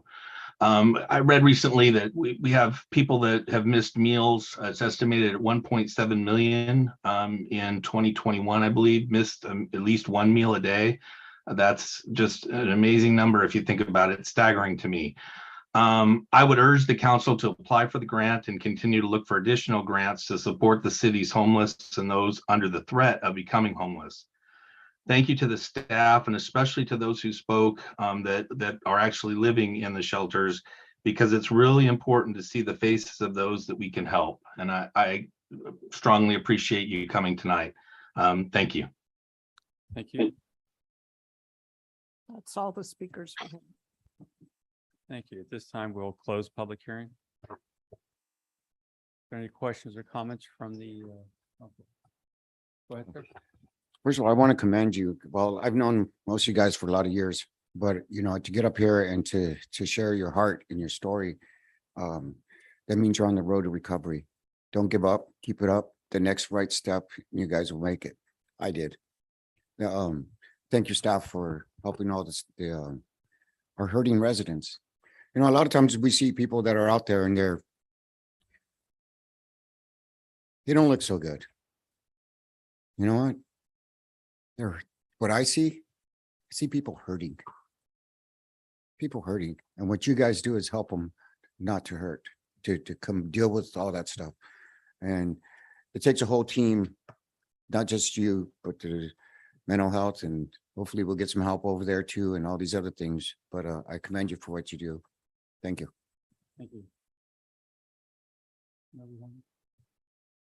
I just had some questions. So is there a priority in terms of what additional resources? Do we have a dollar amount associated with those priorities? And if you can rank, like, what would be the top, 2 items if you had a wish list or an absolute need, what would they be? So in terms of priorities, it was really discussions with both participants, Amia's House and Community Homeless Solutions, and the needs that the city of Hollister would have as well. So both indicated that case management was the biggest priority, and something that with the amounts that we do have allocated for the city of Hollister, that we could be able to fund both a case manager for Amia's House and the Community Homeless Solutions, while also being able to have a City of Hollister staff member to be able to manage that and ensure that we are tracking things correctly. cost? With benefits, at the lowest was 130,000 annually. For the city staff, if that was your question, sorry. Is that for? this? That would be for city staff. Okay. For case management. And then the other estimates were respectively with insurance or with their benefits as well. Okay. So 130,000. Do we have funds to be able to provide an additional case management person? Not with, I mean, the staff is trying to maximize the dollar amount with the grant. So, I mean, I'll let David answer those too. Thank you, council. And I do have experience with this grant in my prior employment. And so what that position would be for on the city side, that's the fully loaded cost. It is for the oversight. We've heard many times of not only contracting, but monitoring, providing reporting, ensuring that deliverables are met, as well as growing the capacity of the city staff to work with our grant consultant to try to bring in additional dollars into the city. So in looking at this, you have the case manager side on both groups. So those allocations, the 55 and the 70,000, pretty much respective of those costs, and then rounding out with the staff costs as well on the city side. So for a case manager from the CBO perspective, what would be the cost? Because well, I understand, and we do have like a consultant, we have yourself. Thank you for joining us. Welcome to the city. There are costs to build capacity, and that's a long-term solution. And I did see, thank you for the register of all the grants that were applied. Thank you again for that. But building capacity is one thing, and then providing direct services is another thing. What would be the cost associated with providing direct services? The direct services would be 125,000. Okay. So we have the capacity to administer the grant administration process, which is contract compliance, audit, reporting or communication strategy associated with maintaining and the current grants and then securing additional funds, but then would be able to allocate 120 to be able to support additional direct services to our residents. That's correct. And this grant is really a first of a ongoing funding stream that the city, you know, as Jamila indicated, we did have other talks of looking at how do we partner more. With these dollars, they are on recording fees, $75 a transaction. And so this is a new funding stream with stringent guidelines. There is a lot of flexibility in there, but based on the conversations of supporting shelter activities, we felt it was best to use these dollars towards that, as well as some capacity building to align with the council's desire to work with contractors, to monitor contracts, to report out on grants, and to, quite frankly, secure more. Working with with our grant writing consultant, there's still the time that goes into working with them and giving them the information they need. So, if we're really getting into this line of work more, and that's what these funds are designed for. That was a thought process behind it. No, absolutely agree. In terms of I'm not trying to move or change the design of the application or how the funds are currently allocated. I'm looking at, can we provide an in-kind contribute? Can the city provide an in-kind contribution to provide additional support? And I know that when you write a grant, there are outcome measures associated with the money assigned, but it doesn't prohibit us from providing in-kind contribution in order to support or provide additional direct services to our community. So I'm talking outside of the grant.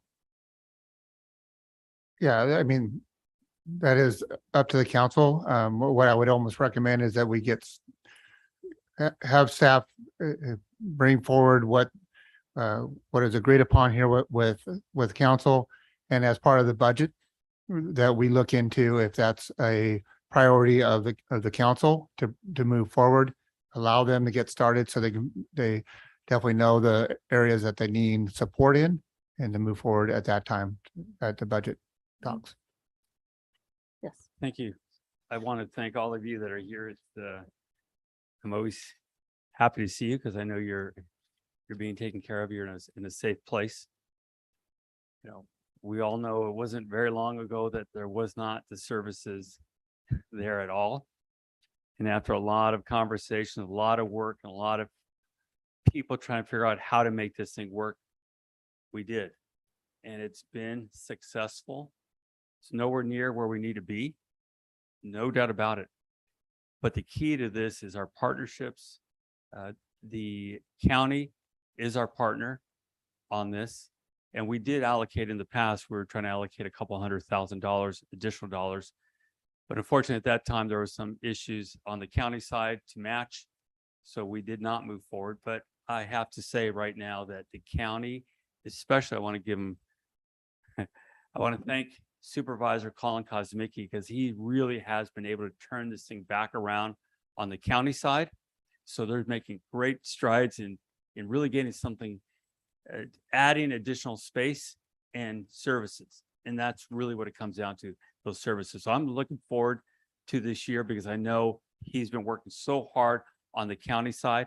And that's when it comes together to make sure we're providing and having those wraparound services that we need, and we all know it. So we're getting there. It's been a step-by-step process, and knowing where it was at 5-6 years ago, where it's at today, knowing where it's going to be if we stay on this track, I'm pretty excited about what's been brought forward tonight. So thank you all for being here. With that, is there a motion? So moved. There's a motion. Is there a second? Second. Motion and second. All in favor? Yes. Aye. Aye. Motion carries 5-0. We'll now move to item F1. Real quick, Mayor, I just want to thank David and Jamila for finding these funds to bring this forward for our And community. absolutely, great job, guys. Great Thank job. you.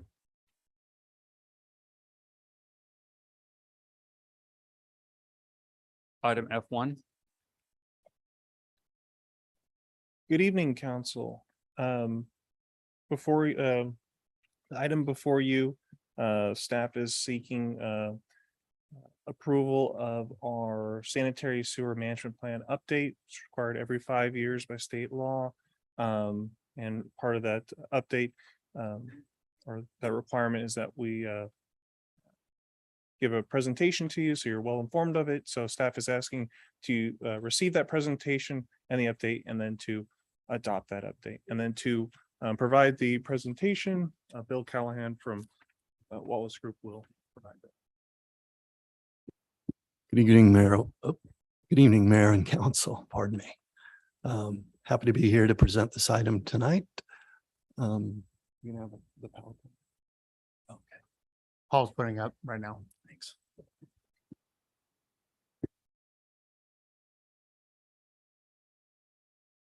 Perfect. Uh-oh.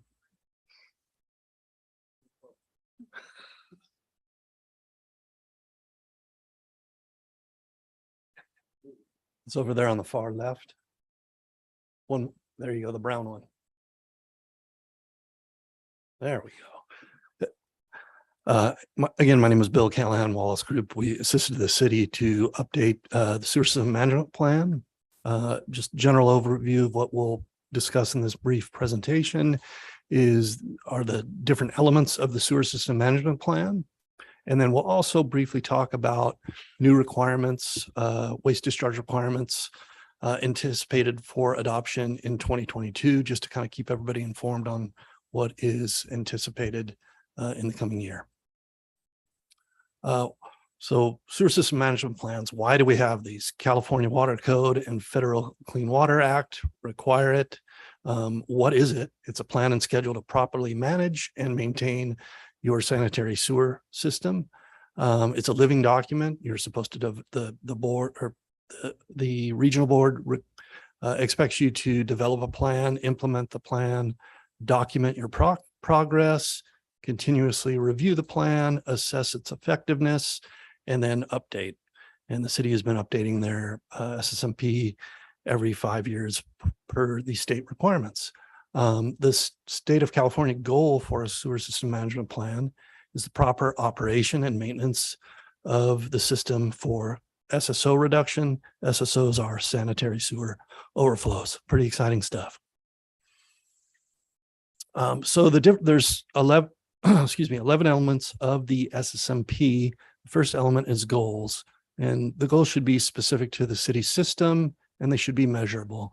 In the updated SSMP, the city's goals are to have less than 5 SSOs per year, with 0 SSOs in the same location over a 2-year period.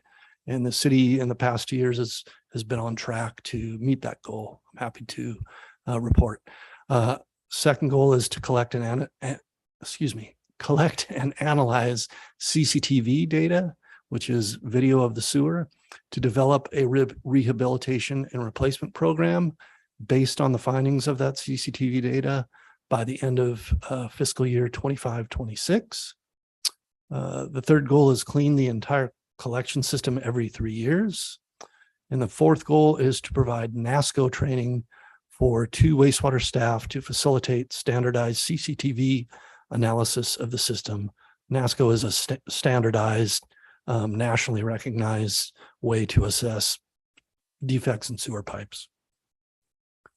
The second element is organization. It requires you to designate a legally responsible official, or LRO, and data submitter to do monthly reports and report sewer spills if they occur. It also assigns SSMP implementation roles and responsibilities.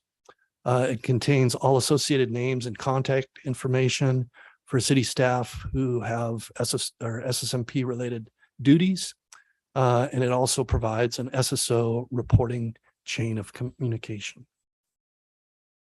The third element is legal authority, and the city's SSMP provides legal authorities to prevent illicit discharges for proper. And then secondly, it provides legal authority to provide sewer design and construction standards, access to publicly owned laterals and easements, to limit discharges of fog, fats, oils, and grease and other debris in the sewer system, and to enforce violations of its sewer municipal code or ordinance.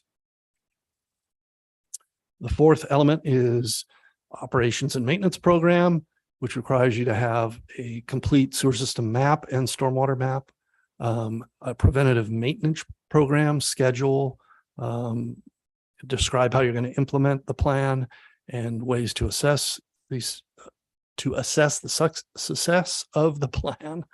It also requires you to have a rehabilitation and replacement plan based on CCTV and other maintenance data with identified funding sources.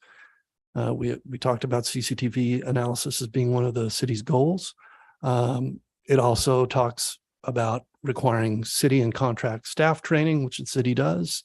And it also requires the city to have equipment and replacement part inventories that are comprehensive with vendors and other contractor information.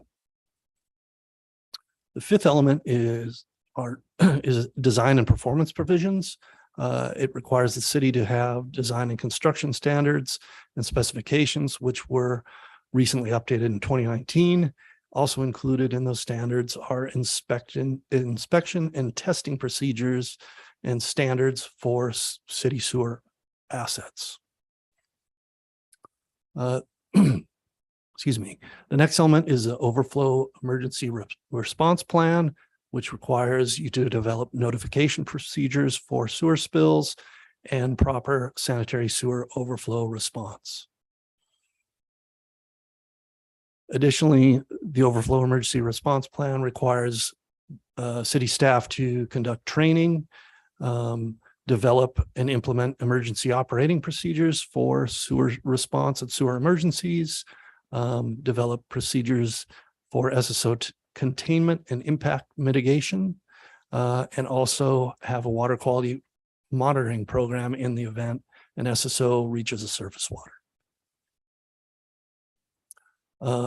The next element is FOG, fats, oils, and grease control program.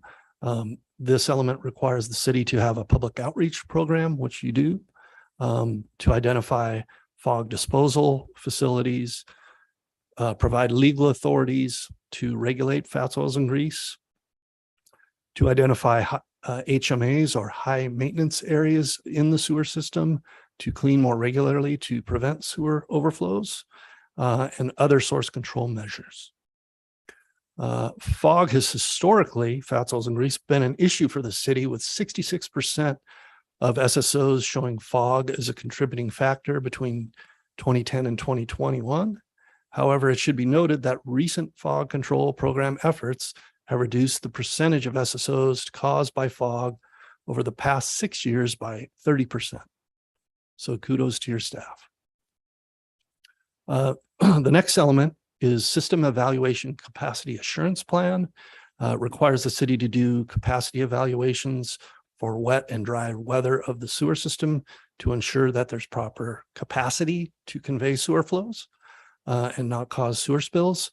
It requires you to have specific design criteria if you have to upgrade those sewer lines or other portions of the sewer system. Come up with capacity enhancement measures, which are basically CIP projects. Requires you to document a schedule and funding for those projects and track the status of those projects. Generally, that's done through a sewer master plan. The next element is called monitoring, measurement, and program modifications, which requires the city to establish and prioritize SSMP activities, monitor and evaluate SSMP implementation and effectiveness, assess your preventative maintenance program, update the SSMP based on these evaluations, and identify and illustrate SSO or sanitary sewer overflow trends and causes. And the second to last element are SSMP program audits. Under the current regulations, they have to occur a minimum of every 2 years. Report must be kept on file with the sewer system management plan. Your current updated SSMP includes your audit.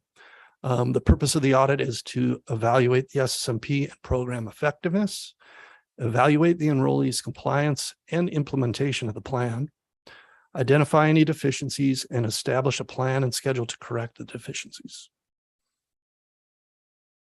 And the last element is a communication program, which requires regular outreach, reporting to city council and the public, similar to what we're doing now, opportunity for public input and education, and also communication with any tributary or satellite communication and coordination. So any systems that might be satellite to the city, outside the city limits.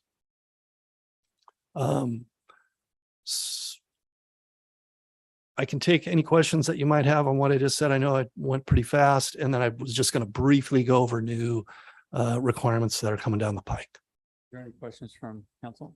Go ahead, sir. Thank you, Mayor. I want to go back to one of the earliest slides under goals. I was just curious how or who determined what those city goals would be, and how were they just established or determined? Through discussions with city public works staff, kind of based on general operations and challenges that you have had in the past in your sewer system. So now have those goals shifted over the course of time? It seems like some of your comments about a reduction in 30%, maybe the goals need to be reevaluated. I was talking about the 30% was sewer system overflows related to fog, fats, oils, and grease. Right. And actually, that's a program that the city in the last, say, 3 to 5 years implemented, and it's been shown to be effective. Okay. So I think I don't know that necessarily needs to be a new goal. I think that the city's making progress in that department. Thank you. Sure. Okay. Any other questions, comments? All right. Go ahead and Okay. finish up. Thank you. So there's new waste discharge requirements that are anticipated for adoption December 22. There'll be a bunch of new requirements for legally responsible officials. Those are folks that certify your SSMP and any sewer spill reports. So there's some required certifications for staff in order for them to be a legally responsible official, to have a wastewater treatment plant cert or a collections certification or be a licensed engineer. audits will be every 3 years instead of every 2, and you'll have to submit those to the state. Currently, you do not have to do that. There's annual reporting requirements that don't really exist right now. And then the 5-year updates for the SSMP are shifting to 6 years, but there's several new portions of that are anticipated. They've overhauled these requirements significantly. They'll require analysis of climate impacts and other threats to the system, operations and capacity. It will require a system resiliency and assessment requirement. It will require the city to report 10-year running system performance analysis, capital improvement funding schedules and financial audit records, adaptive management strategies, and additional requirements for a communication program, which currently do not exist. Again, these are draft waste discharge requirements. They should be codified in December, so we'll see what the exact language is. Any additional questions? Thank you. Any other questions from anyone? Yes. Go ahead, Councilmember Morales. I noticed, kind of like moving forward, the next steps, our staff, do they have the education and certification needed in the last slide? And then 2, if we don't, what is the plan to get there if we're not already there? I think that would be easier for staff to answer that question. So at the moment, we don't have any of the class 2 operators at the moment, but that's something we could do. We do employ a licensed engineer, our city engineer, who could serve in that LRO role. But at the moment, that would be our only path forward if the new WDRs went and were adopted as presented. What is the plan to kind of get to where we need to be? Oh, and then also our wastewater treatment plant, their operators are at the right grades, but we are working on seeing where this goes to see that we would have the right capacity for staff. So William and I will make sure we have all the right staff when needed. Okay. And then will the job specification reflect the requirements needed? Correct. Okay, so is that the case currently, or that will be the case? That will be the case. Okay, so it sounds like there's a couple of action plans that there's items that we need to do in order to get to where we need to be. Correct. Okay, and when are we coming back with that information? Or the plan, or? Yeah, we would wait for the new WDRs to be adopted first by the state, and then when they roll that out, it won't be, have these in place by January. It'll be over time. So we have a nice window there, or should have one. Absolutely. I just want to make sure that we're prepared because it takes a while to get job specs changed, to union meet and come first. Hiring has always been challenging for us. So to at least have a plan and move forward towards that, so that if we do have a little bit of time, great. But if we don't, then at least we'll be prepared. Correct. Thank you. Do we have any speaker cards? No, we don't. Thank you. Is there a motion? So moved. There's a motion. Is there a second? Second. Motion second, all in favor? Aye. Aye. Motion carried 5-0. Thank you. Thank you. Thank you. We will move to item F2.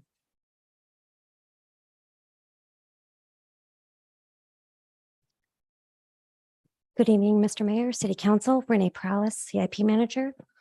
Tonight before you is Resolution 2022-175, which will reject the bids received and authorize staff to rebid the 2022 citywide slurry seal project. Did you have any questions? Council, do we have any speaker cards? No, we don't, Mr. Mayor. Is there a motion? So moved. There's a motion. Is there a second? Motion second, all in favor? Yes. Aye. Aye. It carries Thank you. 5-0. We are at 8:30. Council like to take a break, or do you guys want to continue going? Yes. Okay, let's take a 5-minute break.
We'll now move to item F.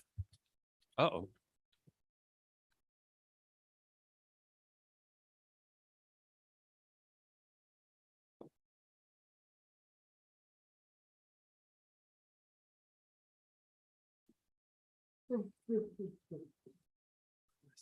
Screen's not coming up. It's all right.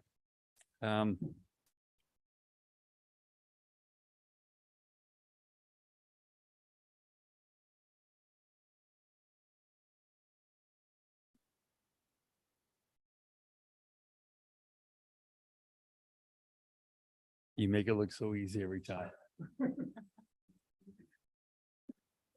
The best. That is why we all, the best. all appreciate Paul very much. Exactly. Sit there 5-10 minutes looking at that thing.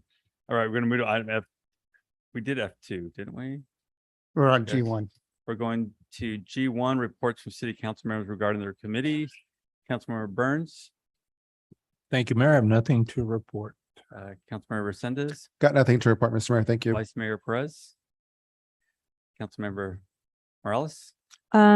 Well, we were supposed to have a business meeting, but I'm not sure what happened. So look forward to working with staff on our next month, city ad hoc committee meeting. And I think Rick and I met with our library partners.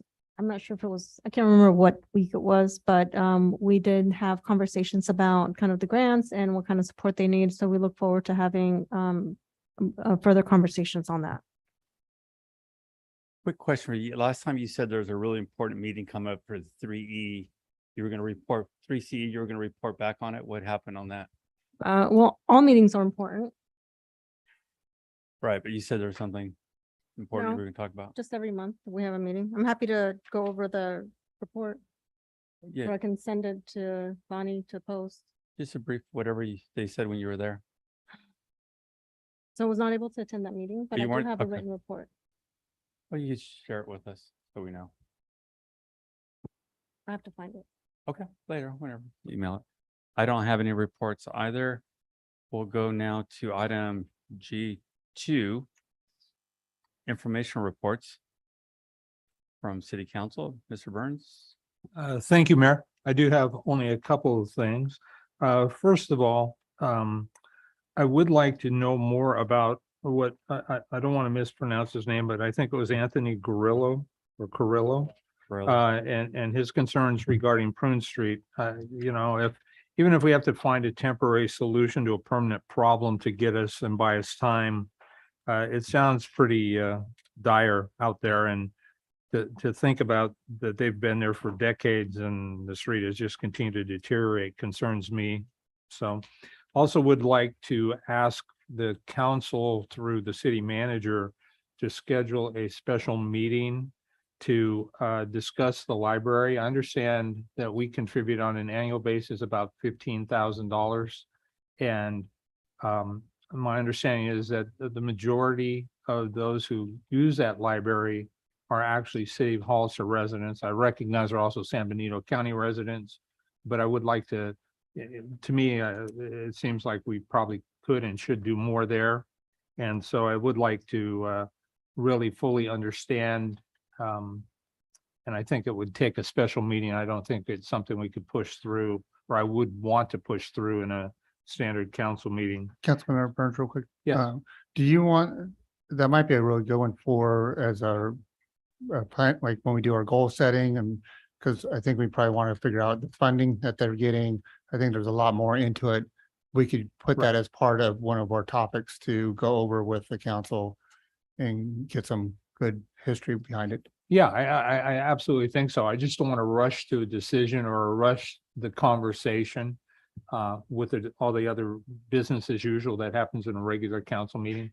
Kind of like when we do our development meetings or meetings so far. Okay. So, and then the last thing I wanted to bring up was I didn't take and choose to comment during public comment, but I do want to set the record straight that from my perspective, Mayor Velasquez has never spoken on my behalf that I'm aware of, and I don't believe he ever has. And I think that the comment made during public comment was unnecessary, inappropriate.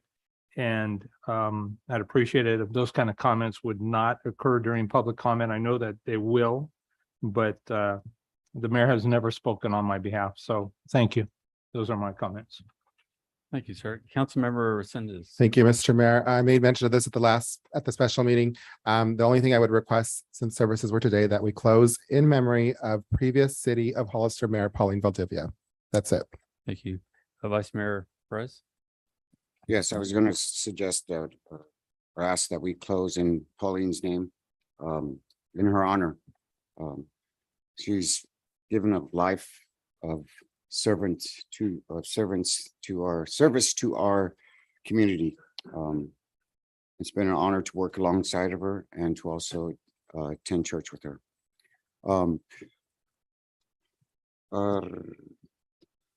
The next project meeting presentation, when is that going to happen? We're going to scratch the date that we asked for October 12th or 13th because we didn't have a quorum. So we are still working on those dates, which is probably going to have to be on a Saturday or a special meeting in the evening. From my understanding, the date's been pushed back a couple times already. Correct. So, you know what, if we want them to bring their presentations, their building plans to us and present them to us, we should like do that in somewhat of a timely manner, somewhat. I mean, not that we have to jump to it, but we've had what, one so far? And how long ago did we implement this? Well, I mean, we've just recently received another one about 30 days ago. So it's not like they're coming on a regular basis. So, I mean, But you did say that we are I think it was planning department was being held back with approving plans because trying to get the gross and net. Yeah, but that's a different item than the. Okay, so presenting of the can we get a developers. secure date to find out when I got people calling me and they're trying to bring it to council. Okay. And we're not providing that. And if that's what we want to do, then we should, instead of just letting them talk to each one of us, like people trust us. But I get it. Some people on this council are not trusted. I understand that. So if we have to bring them here, then we have to put those dates available for them to give these presentations. Yeah. I also would like to get find out what's going on with all of our city buildings, our fire departments, the garage, the parking garage. Do we not have $100,000 waiting to revamp that or to bring that up, or what's going on with that?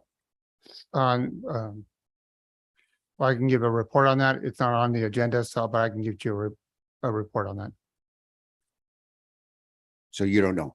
No, I mean, I know, I'm just saying it's not an agendized items, but I can bring you back a report on that item. Okay, yeah, because I see our city buildings and they're not looking very healthy. They look like they're unmaintained, and I'd like to get a list of all the buildings that we have and have them prioritized in what order we're going to be maintaining our buildings, just like we're doing with our parks. Allendale, I went for a ride through Allendale, and I'd like to know what's going on. There's a lot of courts up there. And at the end of those courts, there's a lot of cliffs that go like down, not up. Most cliffs do go down, unless you're at the bottom. Anyways, but are we just going to have like a curb and a cliff, or is there going to be some type of barrier that's going to put up there, a rock, or put a sign dead end maybe? There is a second phase up to the park up there, so I would have to. It's not go just with the you. park, it's everything else. It's the courts. Okay, I'd have to go back up there and look Yeah, at if we it. Sorry. can check to see what's going on with that, because cars can easily go off that edge. And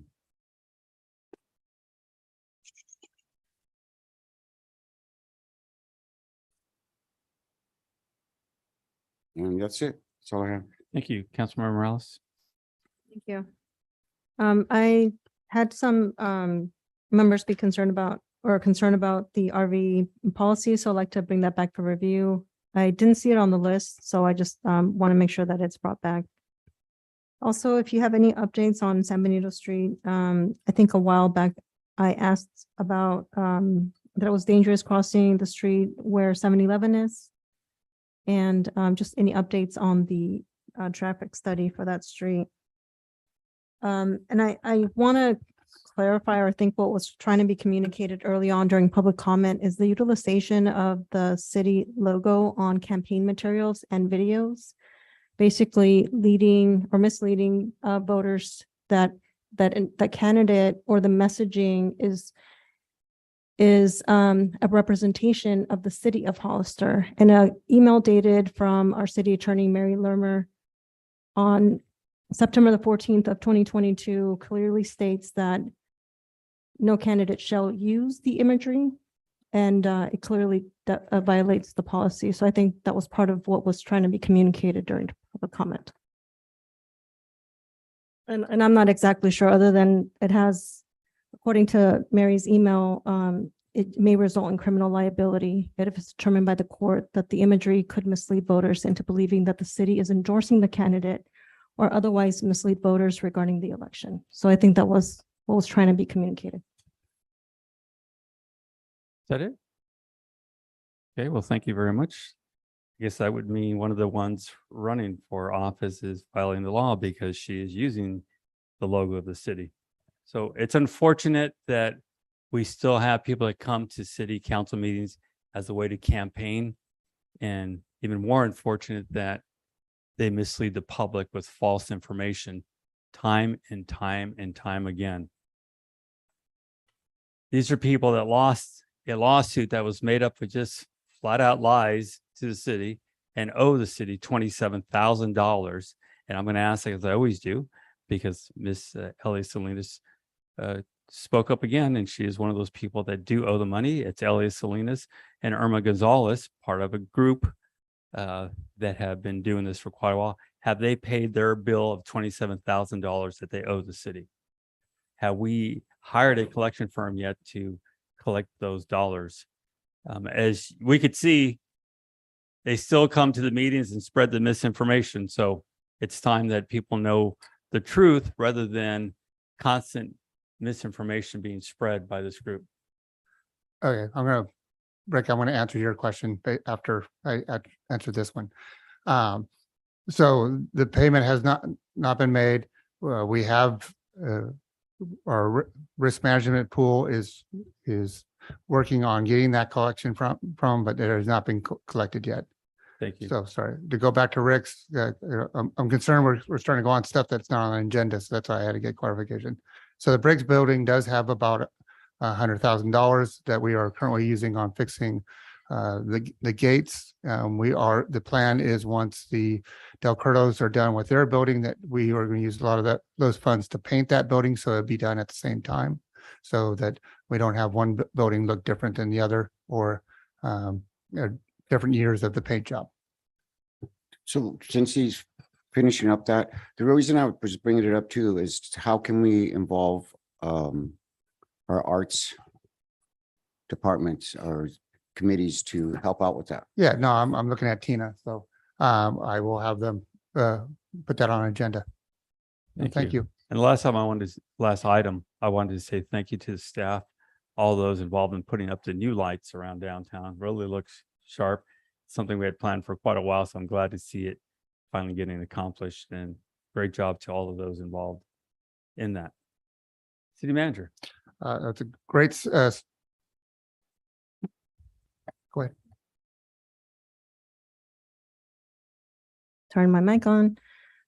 I know that the mayor is really interested in collecting the money, but I think if we're not asking about all of the pending litigation collection items, and it sounds like we are singling or targeting two very specific people. And I am very concerned that this might be considered retaliation if we're not doing it for all and we're just continuously singling retaliation or harassment. So I'm just very concerned about that piece and want to make sure that we are advised as city council, because we really have to look at the city and liability issues when we're asking for these things and continuously talking about them.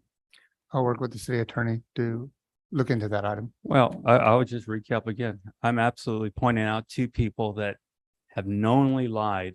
No, not two people, a whole group have knowingly lied, come here purposely spreading misinformation. And when it finally went to court, the question was very simple. Where is your proof? Well, there is none. That's just not right. And the city, the taxpayers shouldn't be paying bills from attorneys because somebody's spreading lies. They owe this city, they owe the taxpayers the money back for their lies, and the public should know about it. Thank you very much. Go ahead, city manager. So write my notes. So there you go. Well, back to the appreciation. I wanted to tell the council that last week we did a staff appreciation for all the work that they've done on the 150 through COVID. It was well deserved because they've over those years have done a lot, especially different utility breaks that they've been working tireless nights.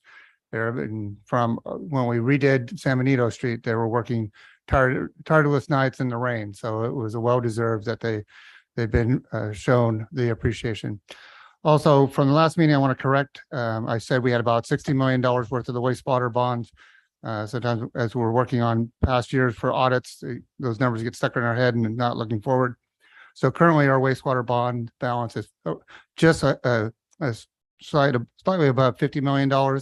And then once we do the 5 million defeasance that we wired those monies today, it will be down to $45 million. So I really want to appreciate the council and past councils. That it starts with Pauline. And when I first got on here, that she was a big supporter. And I want to thank the council for helping us get from $120 million down to $45 million.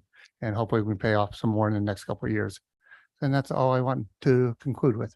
Well, that's even better news, sir. Yeah. City attorney, I have nothing to report. chief. Yes, thank you, Mr. Mayor. I just wanted to advise the council that we're doing the beard for October. It's not that I forgot to shave. We're doing the fundraiser annually for October, also the pink patches. So if you see our officers wearing pink patches, it means they paid to get a donation for that. And proceeds go to help our community this year. And I also wanted to let you know that we did again get an OTS grant for traffic enforcement. The press release is going to be coming out soon. And we're allocated up to $70,000 in equipment and overtime for the next fiscal year. So Great job, chief. thank you. Thank you. City clerk, No report. thank you very much. So now we will move to item G4. Sorry, Or do we have, the fire chief was going to come up Oh. real quick, and it was some great news also. okay. Evening, Mayor, council members, members of the public. Today, the fire department received or took into possession a 2022 Rosenbauer Type 1 fire engine. That's your structure fire engine. We got it today at around 1 o'clock. And we're going to be putting it into service within the next few weeks. We're waiting for all of the equipment to come in. There's going to be a little bit of training, and it'll be deployed out of Station 3 at the airport. That concludes my report. Excellent, excellent. Do you want to talk about the grant also that we did get while you're up there? As a matter of fact, I can. So we just received grant. We got the funding for it. I'm going to report out to the county, and what it is it's taking care of vegetation management. So some of the more high risk areas, Cienega Loop, where we have all of our wineries and Thousand Trails, and up and down San Juan Canyon, where we have Fremont's Peak and some of the other parks up there. So concentrating on those areas, high risk, high potential for valuation loss, and that should be taking place in the middle of the next year. Yeah. So now that's all I have. Good job. Thank you. Okay, we'll move now to item G4.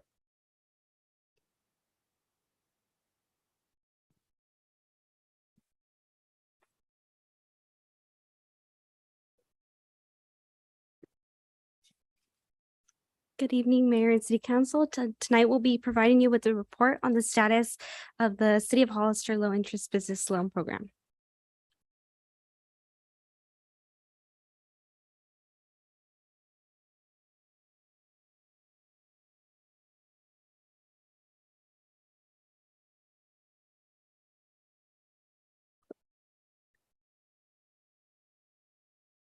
Me or you? Thank you. Hey. Thank you. Okay, so the low interest business loan program was adopted at the May 2nd City Council meeting when staff received direction to establish this loan that would be for restaurants, commercial and non-kitchen businesses, as well as for ADA upgrades. The program is available for all eligible businesses that are going to be located in the downtown district area of the city. And the idea of the program is it's designed to stimulate economic growth, increase the vibrancy of the downtown area, and as well as create jobs that improve the living conditions of our residents. So the program guidelines, as we mentioned, it's for low interest businesses such as restaurants or other commercial businesses that do not contain a kitchen. The city would provide this loan for 15 years at a 2% interest rate. And as we mentioned before, it has to be in the downtown area in order to qualify. And we had allocated the $2 million from the ARPA funding to the general fund. And that would, again, cover the loan along with the ADA improvements, sidewalk repairs, all of that. So the amounts would be for restaurants with a kitchen for a $150,000 loan, and any other business such as retail would be $50,000 loan. To be eligible for the loan, it would have to be a new startup business, must open in the downtown. And if you are a tenant of the property, you have to have the property owner sign off in order to be funded. And I believe that was a request that was done by council. And of course, they're also required to fill out the documentation such as the business loan application, the business plan, provide all copies of their licenses, permits, cash flow projections, and then also a copy of their credit report. So as far as advertisement, we've had such advertising go in English and Spanish. We've advertised it on Facebook, Instagram, Twitter. The San Benito County Chamber also created a newsletter. And then this has also been advertised at the business council meetings. We've also met with Cal Coastal, who has been helping also to spread that information to any people that might be interested in the program. And we also have met individually with downtown businesses that are looking to either expand or come into the area. So as of last Monday, we have received a total of 12 inquiries on the program. Currently, we have 2 businesses that have submitted all the required information, and we can say that they're pre-qualified. The issue that we're running into is that we can't get the property owners to agree to sign off on the loan. So we have looked into with the city attorney considering the UCC filings, which would be filed with the Secretary of State. And then we've also had several interested businesses that we've known that they're already vested into opening up a business because they've already started getting the property and already adding improvements. So having this loan would just be that extra push that they need in order to open up. And that's all we have. We're just kind of looking for direction on if you guys would be willing to maybe eliminate the fact that there has to be a co-signer from the property owner, or if you guys are open to any other alternatives. Interesting. Councilmember Resendez? Thank you, Mr. Mayor. So what does that mean, UCC filings? So we're just looking into that currently, but I believe they put, like, for example, if it's like a commercial kitchen or stuff, they could put a lien on that those items, and then Jennifer can expand. Yeah, and I'm not an expert. I did look into this with our public finance team at the firm who are more experts in this area, but and it's not quite a lien, but there is a filing that the city could do with the Secretary of State that would essentially I think it serves more of like a notification that this property has a loan existing, or this property owner or this business has a loan existing with the city. And I would have, if this is something that you're interested in pursuing, I can certainly provide much more detailed information about how it would protect the city, but it's something that my colleagues have used and seen used to serve as essentially like a collateral protection for this kind of a loan. Okay, and I just want to point out for sake of transparency, I had a conversation with my friend Raul, aka Mr. Manjas, about this, so the public's aware. Then I spoke to the city manager about it. I wanted to speak to you, and I hate to put you on the spot and ask you these questions, but those were my concerns. Is what, like, we want to do anything and everything we can to help our business owners, especially these new up and coming business owners or people that want to add something different to our downtown. 1,000,000% for it, but we also have to protect our vested interests. So that's what I'm mostly concerned about. And this sounds like this is an avenue that we could probably explore that will do that. I'm just wondering if somebody defaults on the loan, what are we gonna do with all of this kitchenware, whatnot? I would imagine we'd probably sell it like we do with all of the other things that we get. But anyhow, those are my number one concerns. Like whatever we can do to help our business owners, especially during these times. And then at the same time, we need to protect our vested interests there. So that's my number one concern. Thank you. Hey, Mr. Burns, your hand's up. Thank you, Mayor. So you said we had a total of 12 people that have applied in 5 months or so now? Yeah, so it's 12 inquiries. Some of them have submitted like the initial documentation of the loan, but they haven't, let's say, submitted their business plan or their cash flow projections. But as of right now, we have 2 that have completed everything. Okay, and so you're the staff person assigned to this project? Yes. Yes, okay. Voluntold, I like that a lot. So I'm wondering if we would benefit by maybe as a city having an ombuds person that could help, because maybe it's a bigger challenge, because 12 in 5 months for that kind of money is of a concern to me. I would have thought there would be people flocking to this. And so maybe the other alternative would be to open it up beyond the downtown to, we've got $2 million. I would be beating down the door. And so the other thing that concerns me is when you said property owners sign off to be funded, what does that essentially mean? Well, I can. Okay. So what, I mean, we're at, or the direction we got from council, our understanding was that the business or the new business coming in would sign off on that they're responsible for the loan, and that the building owner also had to sign off saying that they'll be responsible for a loan if the business owner defaults because they have the improvements. The issue, I've talked to a building owner, and what they said is, look, I'm an asset holder. What happens when that restaurant leaves in 5 years, and now I've got somebody that wants to rent it for a different purpose, and now I can't because there's a kitchen in there, and what I really need to do is be able to rip it out. They're not going to put themselves in that risk of not being able to rent their building out unless they get somebody that would put in a long-term lease or some other financial interest. Right. So that was their issues, that they would never sign off on something like this. I get it. And we know that unfortunately many businesses will fail. It's just part of the process.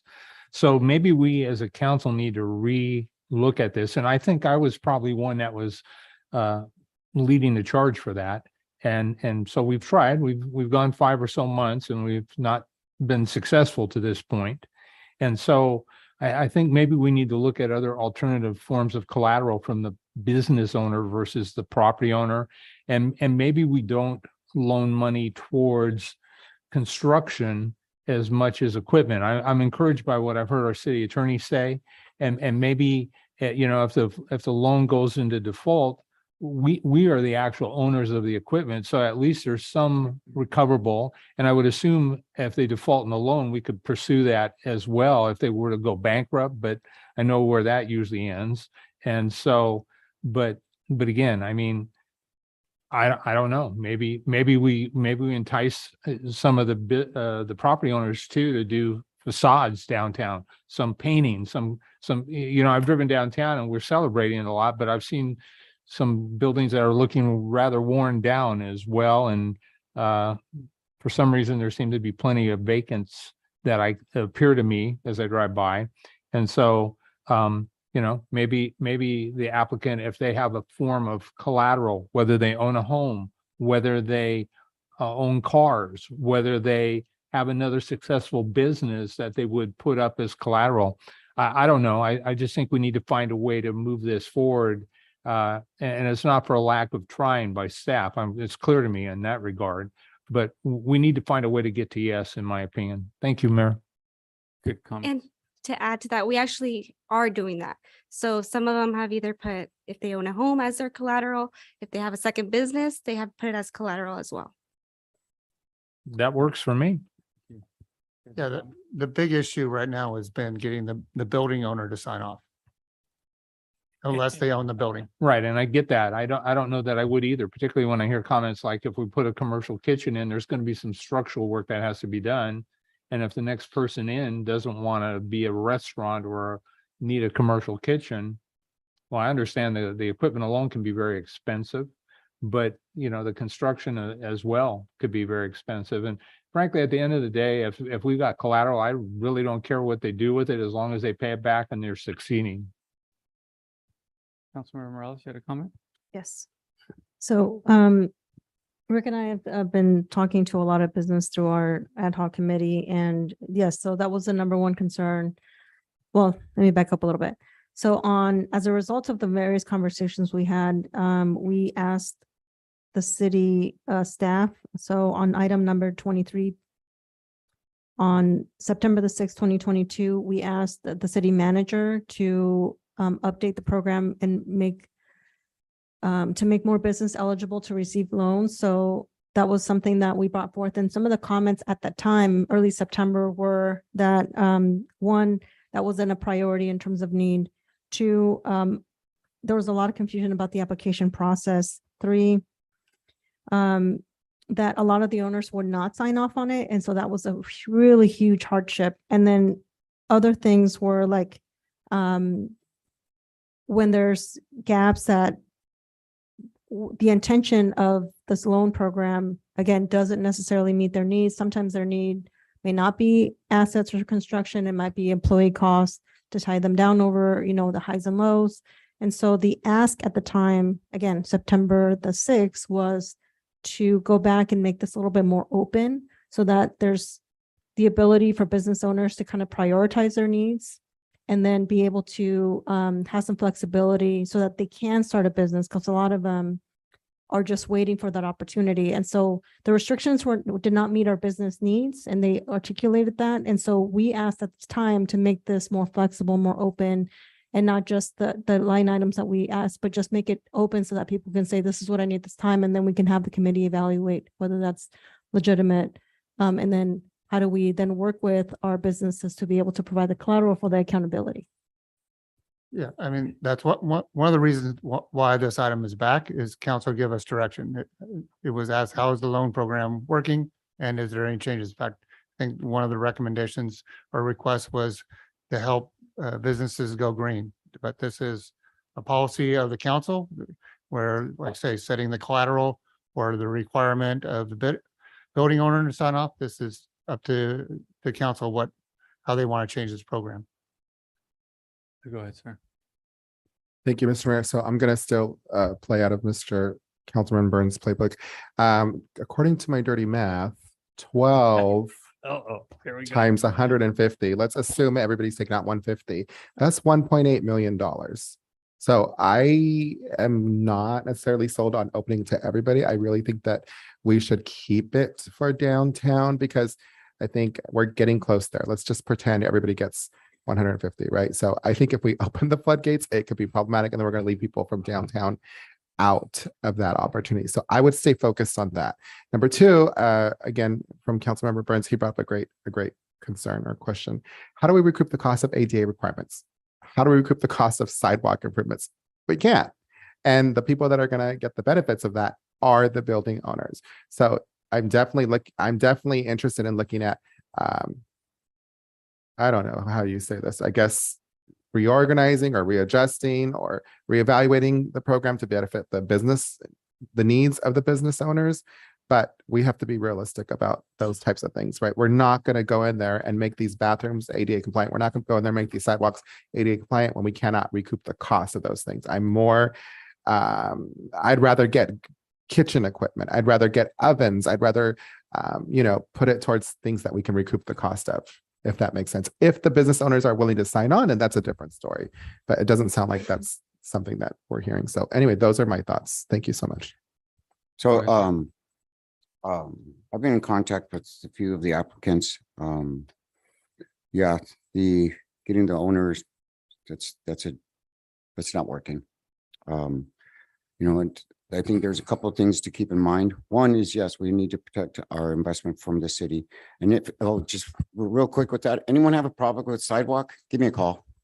We have plenty of money for sidewalks. We don't need to loan money for you to fix your sidewalk that belongs to us. So, one of my big things is, what does 150 get to you? $150,000, that's a lot of money. But when you're doing a restaurant, it's like, it's not that much money. Yeah, we got 12 potential. And you know what? And if we're going to count those ones as taking $150,000, then we need to give it to them instead of just saying, let's pretend. Because there's no pretending here. I know that there's some restaurant owners here that have been really waiting for us to get our stuff together. And you know what? Those are the kind of companies that are going to succeed.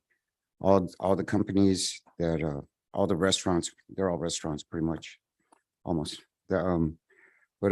So if we're going to keep if we want to make this open up for more people, yes, it's going to benefit more businesses. We need to do it in a timely manner also, unless the ones that do qualify for this 150 and get their landlord to go in on it, or are allowed to put up their house or their other business. But we can't stop the money flow. The money flow is what's stopping us from growing. It's stopping them from growing. And when you guys stop growing, we stop growing. So we need to, if we could find a solution as soon as possible. Timing is everything.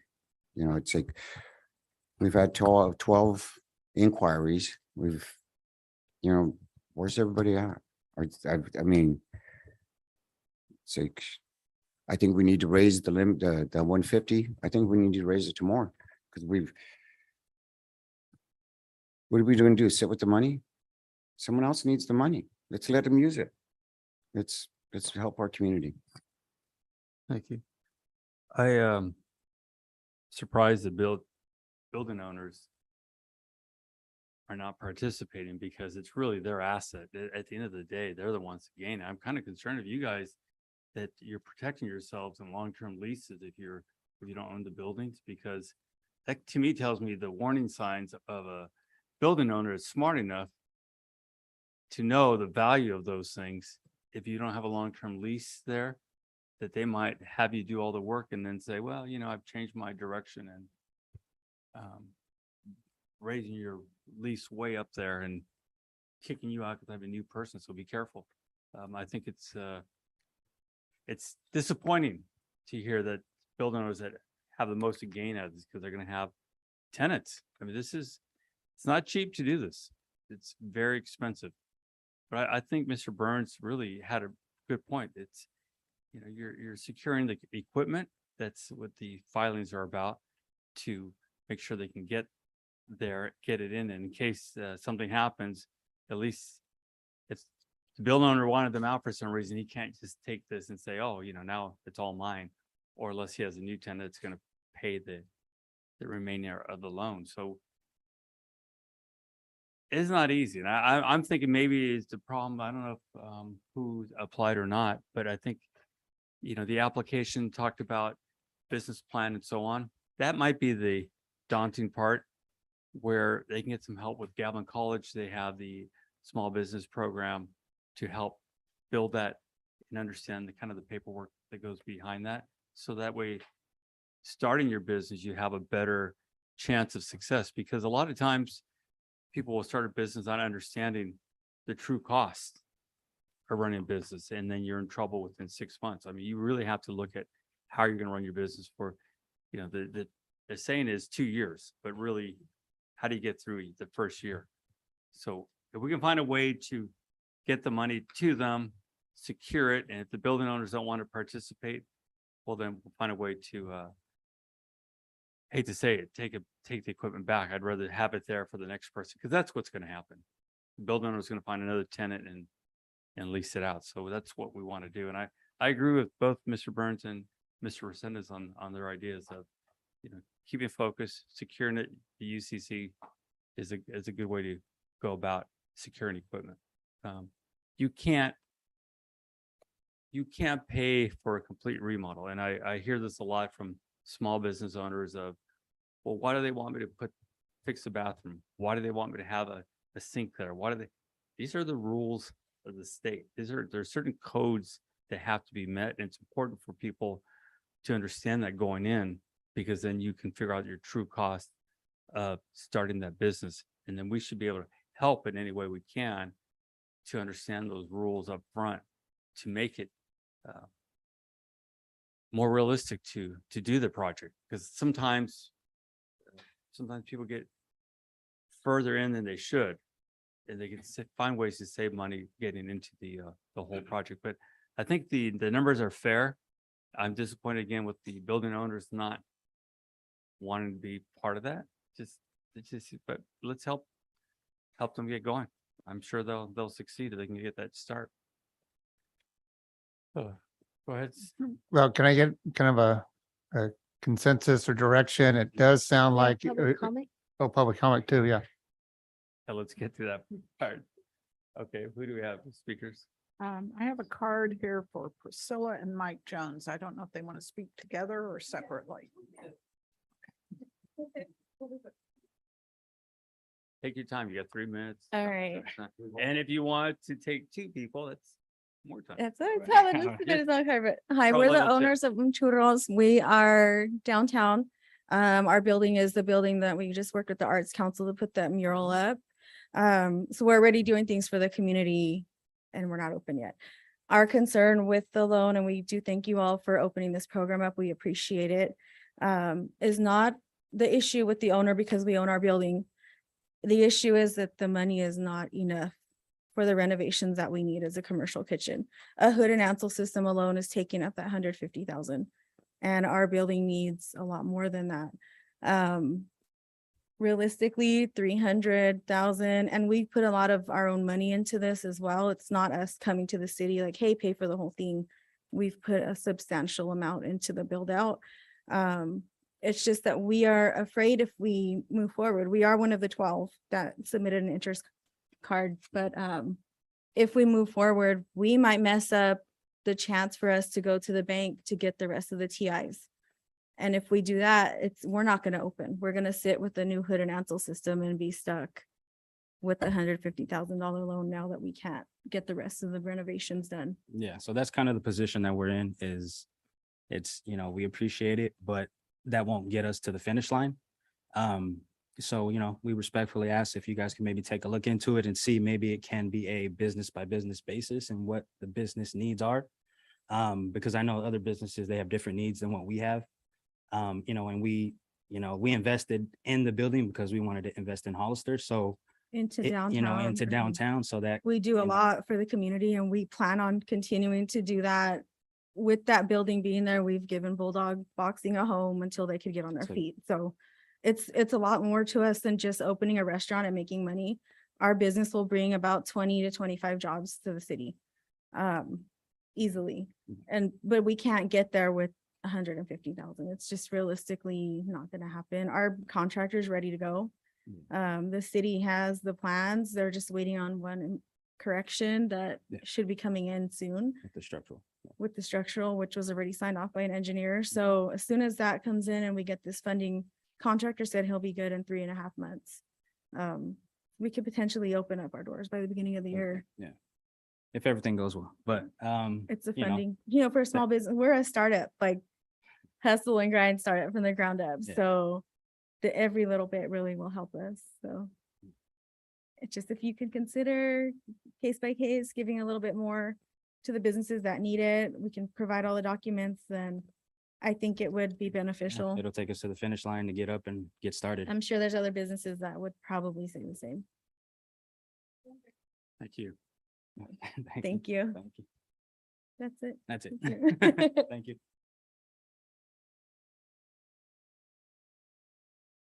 Edgar Mayorga.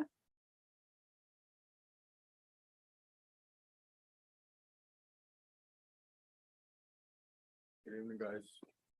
First of all, thank you guys for the opportunity for this loan.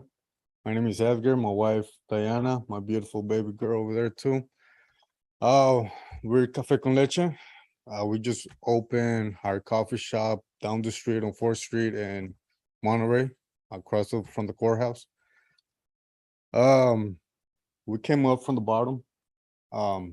Little trailer, you saw the little trailer on Highway 25. We helped out the community a lot. And then we did everything ourselves.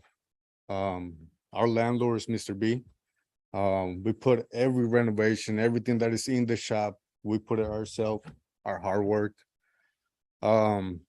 We believe that we are doing good, but with this loan, like they said, this is a different applicant. We already submitted the business plan, the cash flow, everything needed for you guys to approve.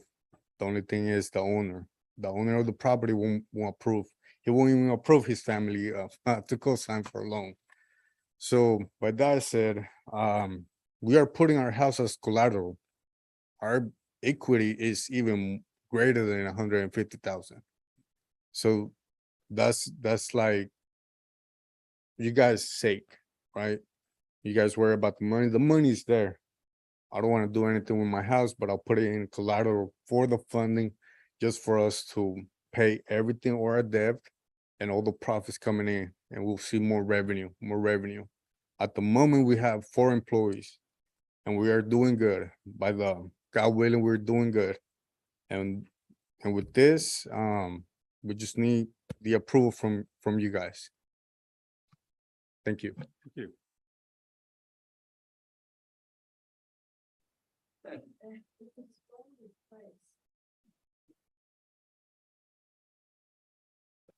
Raul Escalona. I'm sorry. No worries. I tried. Mayor, Congress, hoy nomás. Council members. Yeah. Anyways, a lot of what they said, I agree. I know there's been 12 applicants. The difference is out of the 12, maybe just to kind of make it like they said, like a person-to-person basis. Like, I'm not a hater. I don't mind if they get more. It is, they need it. You know what I mean? And what we're trying to do is upgrade the downtown area. That's what we want. As I can see, that's, many years ago, they asked me, would you ever go downtown? No, look like TJ. But now it's like, you know what? I'm willing to even bring manjas downtown. That's how much I believe in what's going to happen. I know a lot of the thing and a lot of the worry is, are we going to get paid back? But why not think about it like, you know what?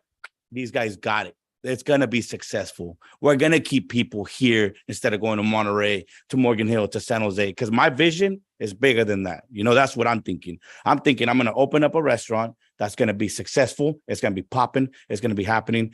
Women will go there and feel respected, and men will go in there and feel respected, or anybody that wants to go in there will feel respected. And that's what I think the important thing is. Downtown gets a little sloppy sometimes, but you know what? As we add more businesses, we kind of elevate the atmosphere. We kind of make it a little bit more family oriented and stuff like that. I have put my other business as collateral. I don't owe the bank nothing for Manja. I paid that off $120,000 in 1 year, cash. Here you go to the person that loaned it to me. But of course, now I have put a lot into this building. I've been there waiting for almost 2 years. I'm a year and a half into waiting for the city to approve permits for, get them back, send it back, get them back, send it back. I have invested a lot of my own money. I really don't need help with the construction part.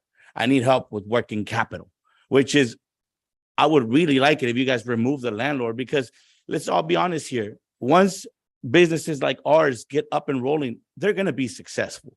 People are going to get popping. And now it's just really a matter of maybe going through the list of, okay, is this guy's plan enough? Because I know a lot of people say, the whole plan and to present the plan, it was difficult and stuff like that. Well, actually, I paid my bookkeeper, my accountant to do it for me, because I said, hey, look, bro, my numbers better than I do. Go ahead and do what you got to do and show me this. And so, that means that I took initiative and I paid someone to help me do something. It's not just like I'm in my mom's basement. It's like, okay, you know what, dude, I'm going to open up something cool because the city of Hollister is going to just give me the money. No, we're all putting in everything we have. I'm putting collateral. I'm putting vehicles that I own. I'm putting all of the equipment I own. I'm putting, personal assets that I have in order to get this going. So all we ask, I know not all of us, but I know 2 of us ask, if you guys were to remove the landlord right now, that 2 of us can get started and get this thing going. I'm not saying I need the money to get this opened now and open up with a big bang. The outdoor patio, I want to provide that. I don't want to have to open a couple of days and then use that money to open it. If I get the money now, I can, boom, open up with a big bank and make it even more successful than what I. Thank you. Thank you. Appreciate it. That was the last speaker That's it. card. Okay. Councilmember Burns? Thank you, Mayor. So again, I guess for the city attorney, in one instance, I've heard that there's a ask of greater, and the people actually own or have bought the building. And so I would assume in that case, we could actually record a second on the property. And that may, I don't know what the terms of the loan were, but at least it would put us in line. And so, is my thinking on point? Yeah, so they're the property owner and business owner, and you would, record a lien on the property. That's certainly a possibility. I don't know the steps you'd have to take. I'd Right. have to look into that, but it's an option. Right. And again, I think that's probably going to protect the city as good as anything. And so, I think we do remove the approval of the property owner as far as being on the hook for the second or for the loan. It seems like that's the big obstruction. And so again, I've heard testimony that we got 2 that are golden, ready to go. We need to get to yes. We maybe that will create a flow to move forward.